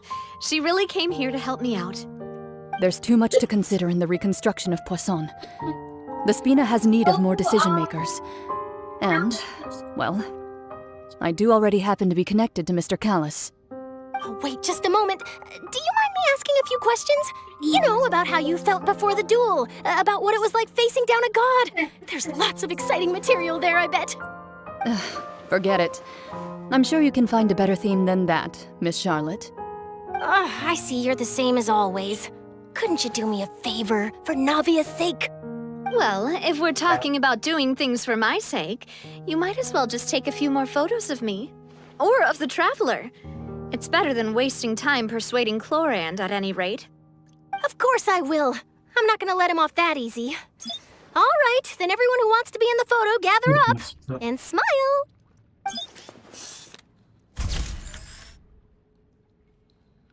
How did it go? Was it a good shot? Did Paimon look cute in it? Not bad. Your addition really helped the composition of the picture. All right, hang on a moment. Let me snap a few more shots.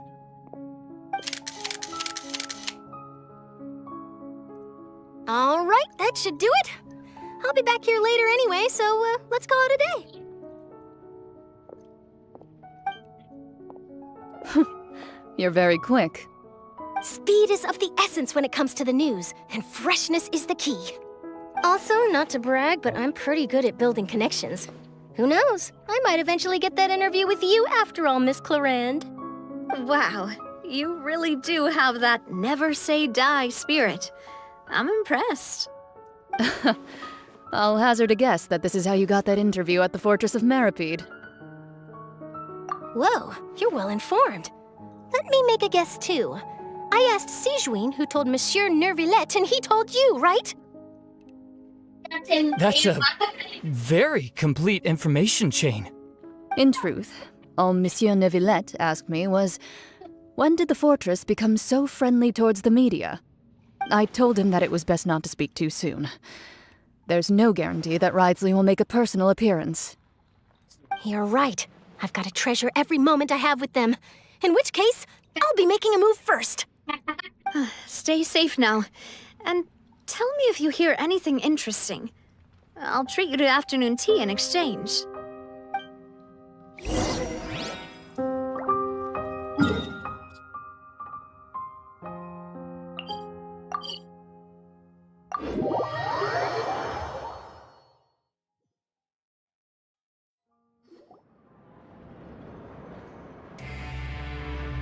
Wow, guess we're here again, huh? There's a real nostalgic feeling to this place. Looks like you've been missing us. Duke! Did you come all the way to the entrance to greet us? Of course. I'm here to welcome you and our dear Miss Charlotte, whom our good head nurse recommended to me. It's an honor to finally meet the much-rumored Duke. Thank you for consenting to my visit to the fortress, sir. No need to thank me. But that said, I shouldn't be the focus of your interview. I trust you recall our agreement? Of course, of course. All right then, this way.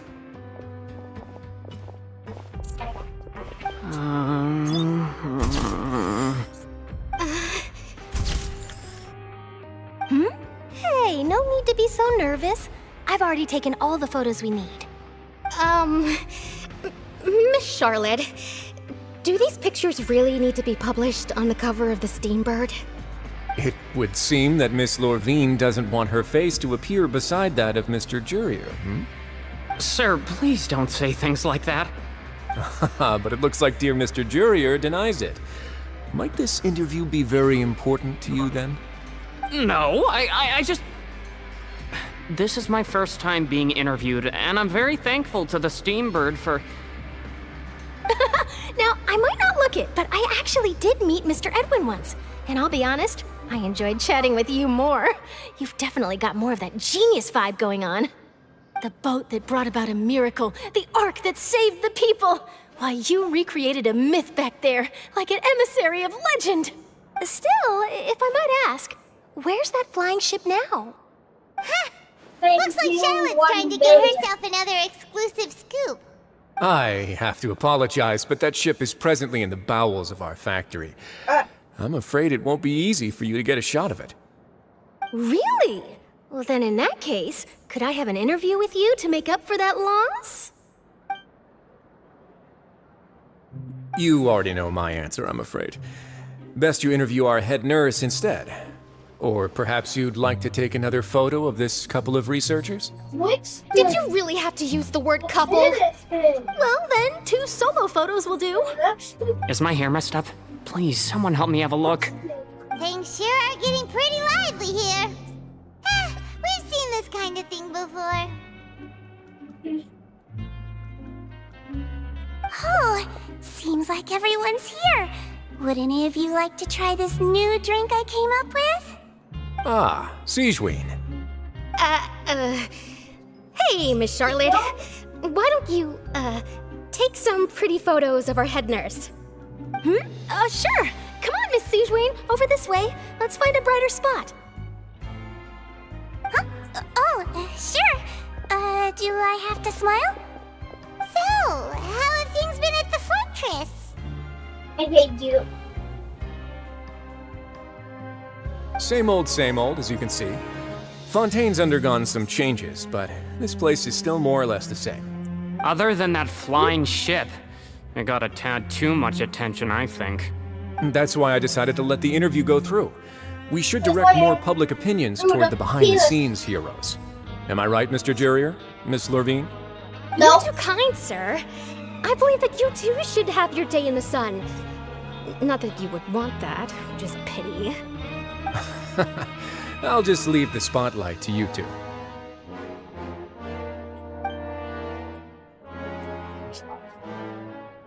I see. Lots of things happened that day, huh? Anyway, regarding that Harbinger, I'm not sure you remember, but his 3 young followers are still waiting for his return. He sure did win them over, huh? I'll tell them that there's good news and bad news. The good being that their boss seems fine, and the bad being that they must face extended sentences for abetting his escape. Oh, actually, what about you? Are things gonna change for you too? What change can there be? The fortress will keep chugging along, and so will my duties. As to what Miss Farina's departure will mean for the nation, and if our laws and governance will be transformed, we'll leave those to the folks in the overworld. Hey everyone, the photo shoot's done. Good. In that case, let's call it a day here. Thanks for your cooperation. Come on, Traveler, let's go. Till next time, everyone. There'll be a next time? Maybe. Who knows? I might write a story about the underwater factory next time. Until then. All right, last stop, the docks. Huh? Final? Right.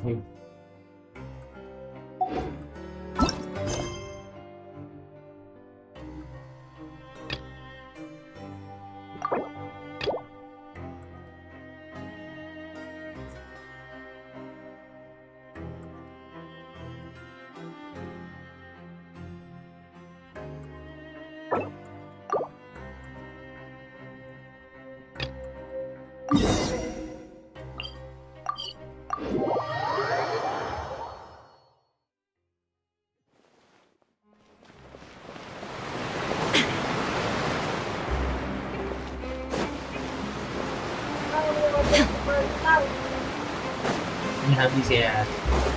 Gak kalah.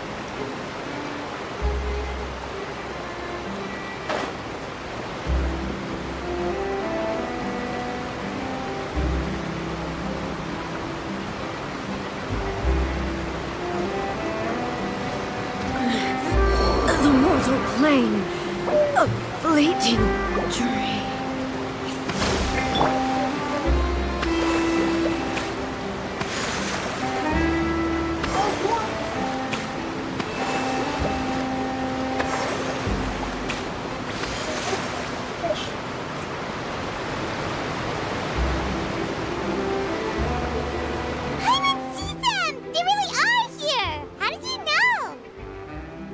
Navia mentioned that she stayed in touch with Linny and the others after working together. Apparently, they've been at the docks distributing these strange pockets the whole time since. Traveler, Paimon. Ah, and Miss Charlotte, too. Would you like a magic pocket? What sort of gadget is it? It's a wondrous bag that can be used to carry many things. The water level has returned to normal, but if you see any of your things floating around, you can use this to carry them. Or you could trick a friend into doing it for you. Trick a friend? I wonder which of my friends would fall for that.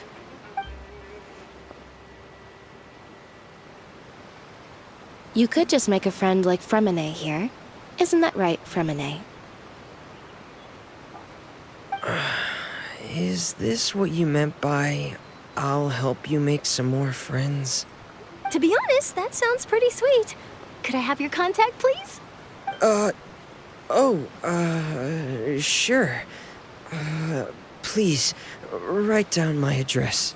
Lynette sure is working hard to help Fremine socialize. He was the one who proposed doing this. He even wants to assist in our magic shows. Yes, I was planning to first introduce Pear as an assistant, and later Fremine himself. In the future, I think we can leave underwater escape magic to him too. That said, would anyone want to see a diver escape underwater? Oh, it'll work out. Every journey begins with the first step. He'll become a part of our show eventually. Lynette, could you come over? Miss Charlotte says she wants to take a picture of us. Got it. My, that Charlotte is rather perceptive. She got rid of everyone the moment she realized I had something to say to you. So, how have things been, Traveler? Father says that you did a great deal during the latest events. She's very grateful for your contributions to Fontaine. That's all right. We were more than happy to help. So, what's she doing now? Oh, I guess you haven't heard. Well, after Lady Farina left, Father and Monsieur Neuvillette opened negotiations, during which he gave Fontaine's gnosis to her as a diplomatic gift. A diplomatic gift? A gnosis? Yes, I was quite surprised at first myself. But when I thought it over, there were actually a number of things going for it. It could have been done as an apology for the incident with Lord Child, or as thanks for his help in tying the all-devouring narwhal down. Furthermore, Father did also lend significant aid to Fontaine and Poisson. Well, that's true, but this is a gnosis we're talking about. Doesn't this seem a bit irresponsible? I would agree, but I've also heard that it seems that Monsieur Neuvillette has had a significant change of heart regarding the matter. So there's some reason for this that only Neuvillette knows about? I suspect you'll have to ask him about that yourself. Ah, yes, speaking of which, I did see him strolling around the entrance to the Fortress of Meripede a while back. Isn't he real busy and stuff? Paimon didn't think he'd have the time for that. But back to the topic. The gnosis was given to the knave, right? What about Child? They say that he's returned to Snezhnaya to recover from his wounds. I hear that the recent disaster really did a number on his health. That's true. When you think about it, we've had loads of run-ins with the Fatui. To think we'd be allied with them this time. So shocked by such a simple switching of sides?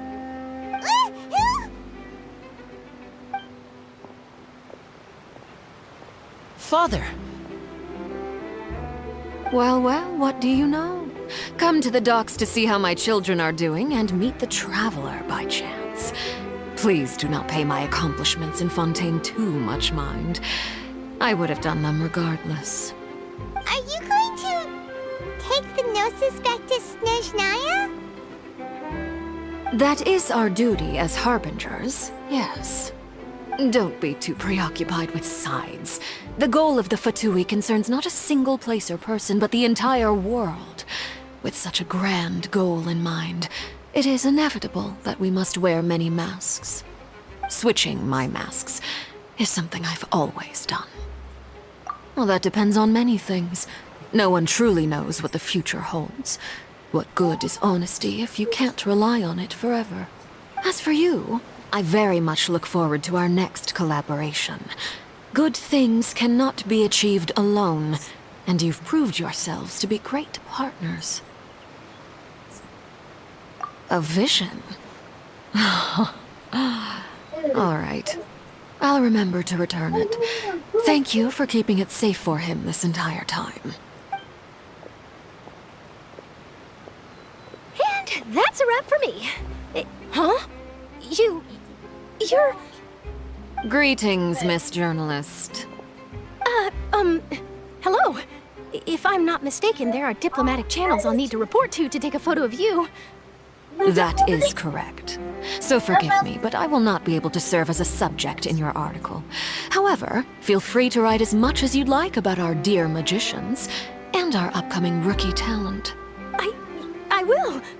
The sea breeze is quite pleasant. I shall continue my walk while the weather remains so agreeable. Farewell. Farewell, Father. Oh, she has such an intimidating presence. I didn't even dare to take a picture. Thankfully, I've already wrapped up all my pre-scheduled interviews. Thank you all. This will be more than enough for me to write about, I'm sure. Don't be too nervous. Why don't you take a magic pocket before you go? Here, traveler, Paimon, you take one too. To move things about?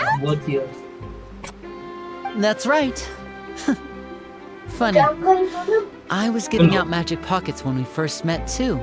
And what do you know? I'm doing the exact same thing right now. So many things have happened, but the pockets are still the pockets. I guess this must be life. We will all follow our own paths. And serendipity will lead you to your fated friends. Alright, then. We'll be handing out pockets in some other districts later, so we'll get going now. Have a good day, you two. Well, guess we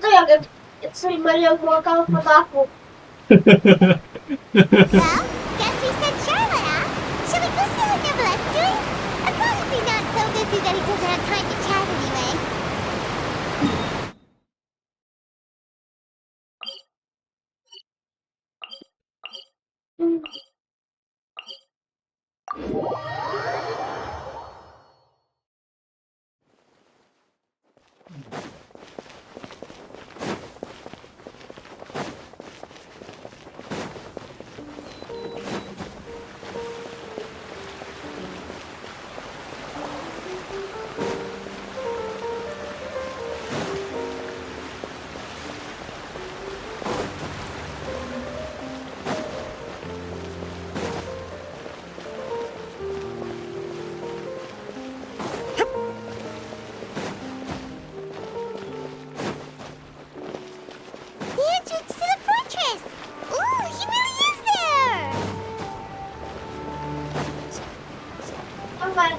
Alhamdulillah.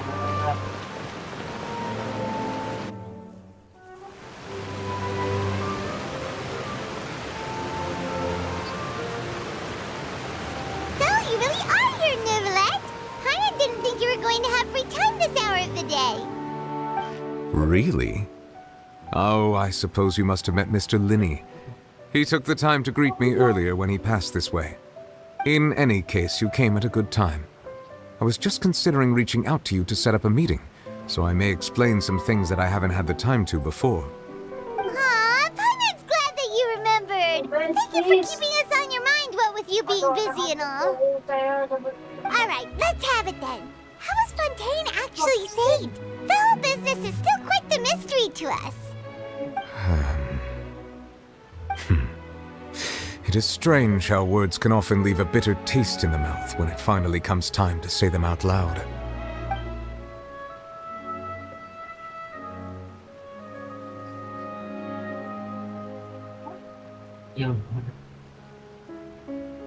Whoa.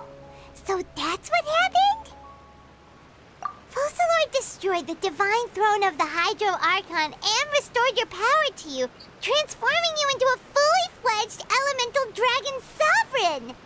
But Paimon still doesn't quite get what you did to save the Fontanians from dissolving. For me, the authority of the ancient dragons refers to absolute control over the hydro element. Fontanians were incomplete humans born of Egeria's use of the power of the primordial sea, with constitutions similar to that of mimics. But so long as those primordial energies remain within them, I could use the ancient dragon's authority to grant them true blood, after the fashion in which life was first brought into being on this planet. In other words, when I gave my verdict, Fontanians became true humans, and thus would naturally no longer be dissolved by water from the primordial sea. Focalor must have counted on you to make that decision as well. Your verdict was the key to making the prophecy appear to have come true while saving everyone. Yeah, and in a manner of speaking, Focalor finally managed to fulfill the original Hydro Archon's wish to turn Oceanids into real people too! It seems from your expressions that you still have more things you wish to ask. Matilda Bobo. Ask away. I will tell you the truth as I know it. Matilda Bobo. Huh?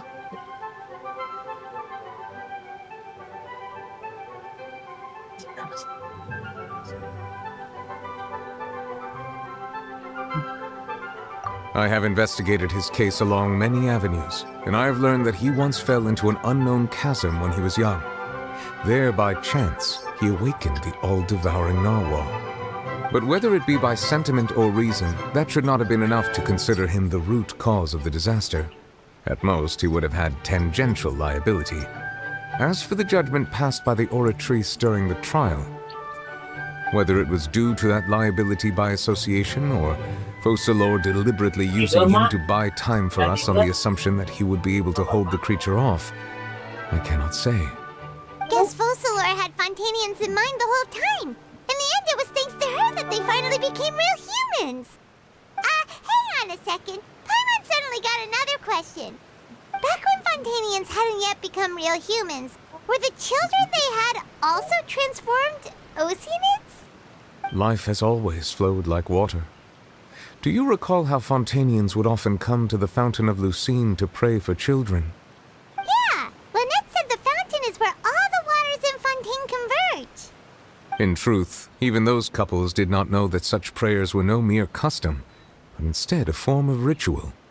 Those Oceanids who were blessed within the spring water would later descend as new humans in the coming months. Paimon sorta gets it now. Either way, seems like this ritual won't be of any further use, but it'll probably live on as a local custom. Ask away. I will tell you the truth as I know it. Yeah, about that. Risley said Farina has already left. What's that all about? Ah, Lady Farina. The people are only aware that her death sentence has not been carried out. She abdicated the post of Hydro Archon and left affairs related to that title to me, before leaving the Opera House. I related Focalor's words to her faithfully and completely. After hearing them, she seemed neither saddened nor comforted. She simply said that she was tired and needed to rest. Having said that, she then packed her things and moved out of the Opera House, not unlike how an ordinary person might. But she's still got a place to stay, right? Yeah. You need not worry. I will make arrangements to ensure that she will not want for food, clothing, board, or travel. In truth, I am somewhat happy for her. The wear and tear on her spirit will, of course, take time to heal. But now that she no longer has to play the role of Focalor the Hydro Archon, she can finally lay down her burdens and lead a normal life. What about you then? What are your plans now that you've regained your full powers as the Hydro Dragon? After Focalor passed on, the Oratrice also ceased to function. This matter will directly affect our trials. After much careful consideration, I've decided to take over its role in our courts. From now on, I shall hear cases and pass verdicts by myself. Looks like you're still considering stuff from the perspective of the Udex, huh? As an elemental dragon, there are indeed many things that I must do. But this power and this duty, in a manner of speaking, you could say that both were granted to me. As such, before I attend to my other responsibilities, I must first and foremost continue to serve Fontaine as its highest judge. The duty of the Hydro Sovereign and the duty of the Udex shall coexist within my person. Additionally, the Hydro Archon's departure has brought about another problem, which is that the Opera House shall no longer produce indemnitium. That's true. That power was derived from the people's faith in the Hydro Archon, wasn't it? Wait, but the various mechs and machines in the city are all still okay.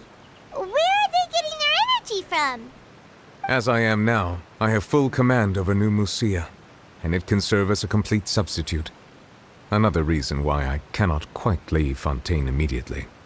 Wow. This ancient dragon's authority stuff is really quite useful, huh? Ask away. I will tell you the truth as I know it. Oh, that's right! They say you've given it to the knave as a diplomatic gift or something! Leaving aside their intentionality, the two Fatui Harbingers have indeed done much for us during this crisis. Their sole remaining goal in Fontaine, at least at this point, would seem to be the Gnosis. The Oratrice has ceased to function. The Hydro Archon's divine throne is now no more, and I do not need the Gnosis's power. As such, it has lost all meaning for Fontaine. If the Fatui have impure designs, then we might as well accede to their request now, and avoid unnecessary conflict. What complicated considerations! Paimon thought you were just giving it to them out of gratitude to the knave and as an apology to Child. Ask away. I will tell you the truth as I know it. You will soon be heading to Natlan, I presume? I'm afraid that I have little talent as a travel guide, so all I can do is tell you what I know about that land. As far as I'm aware, Natlan can be said to be a nation of dragons. A nation of dragons? You mean like you? No, I suspect that I would not find myself welcome there. Unlike ancient dragons such as myself, the dragons of Natlan have undergone long years of development and evolution. Large numbers of them have entered a form of coexistence with humanity. Natlan is also the nation of war. War ravages those lands like an undying flame. There is one other piece of information I got incidentally from my negotiations with the knave that I believe may be useful to you. The Harbinger known as the Captain has thrown his hat into the endless ring of war. The Captain. Sounds like a real tough customer. Seriously, everywhere you look, there's a Fatui Harbinger doing their thing. I suggest that you fully prepare yourself before going to Natlan. In the meantime, Fontaine's doors will always be open to you. Ask away. I will tell you the truth as I know it. Hang on a sec. Paimon's still got a question about the Gnosis. When we spoke to Linny earlier, he mentioned that your attitude towards giving away the Gnosis had clearly changed. We guessed that there might be some reason for it that only you were aware of. No wonder the House of the Hearth is the Fatui's intelligence division. They are certainly sharp. So regarding this specific issue, I was just getting ready to share something with you. What is it? In truth, I exchanged some further words with that lady named Skirk after sending you two back to the surface. It went something like this.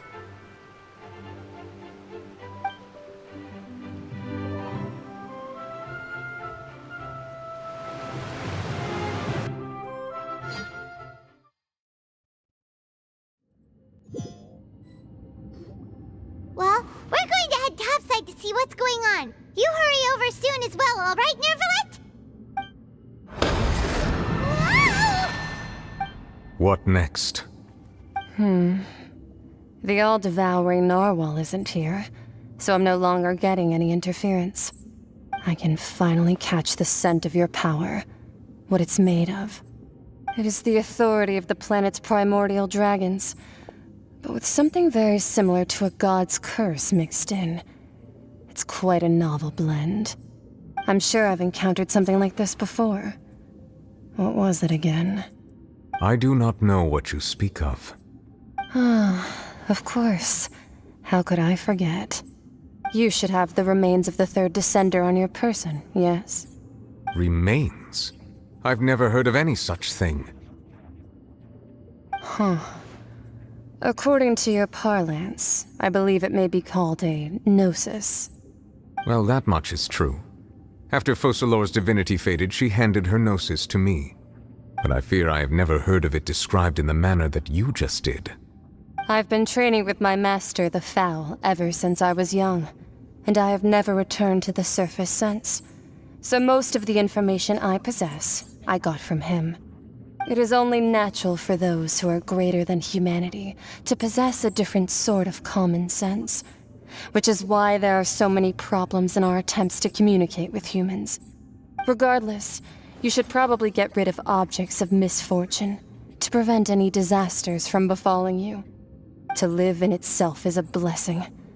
But once a person dies, the bonds he once had with this world shall all turn to curses. What do you mean by that? No need to fret. These are just my personal thoughts. And my reason for no longer wishing to return to the surface. This third descender you refer to, who are they? And when did they die? Master never mentioned them to me. Perhaps it just wasn't that important for me to know. If you're interested, though, I could ask him. I'll be sure to pass the answer on to you next time.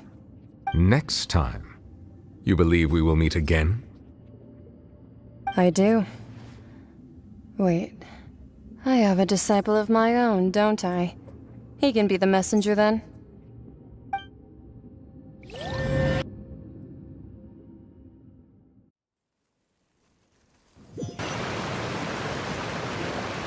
That's what she told me. Whether it would prove useful or not, I wanted to pass that information on to you. The remains of the third descender? So that's what the Gnosis actually are. Paimon just thought they looked like chess pieces. How could they be a person's remains? All the same, assuming that there was no misunderstanding or special metaphor at play, that is what she meant to say. And she said that it would bring misfortune and that you should check it, which is why you gave it to the Fatui. If she speaks the truth, then I would simply be putting Fontaine at unnecessary risk by keeping it here.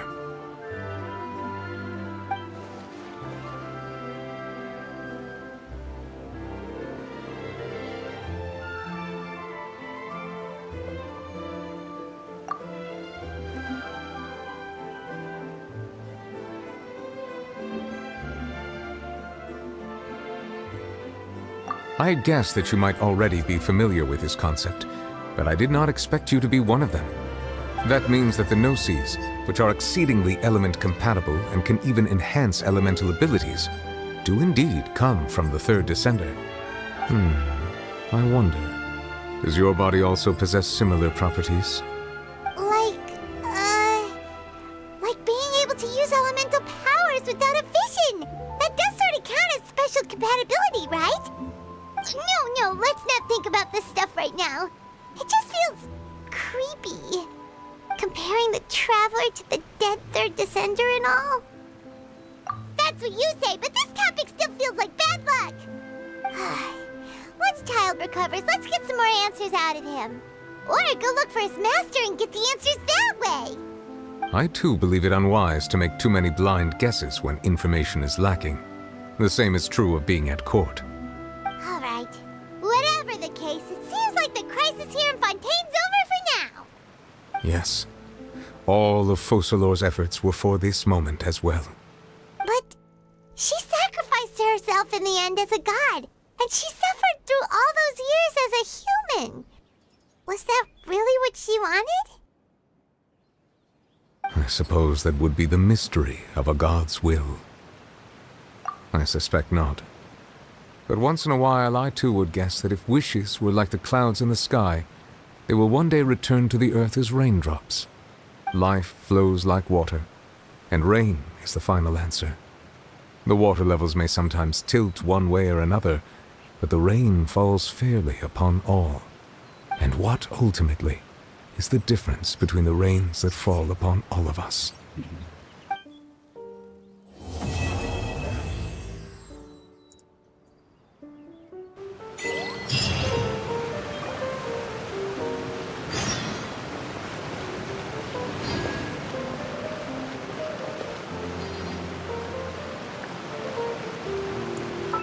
Tahan dulu kali ya.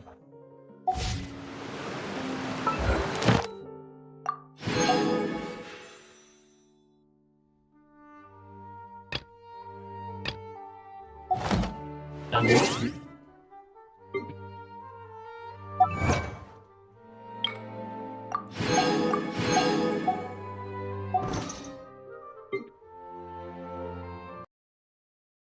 Oke, udah dulu, goodbye. Terima kasih. Terima kasih Tegar sudah menonton. Walaupun sebentar. Goodbye.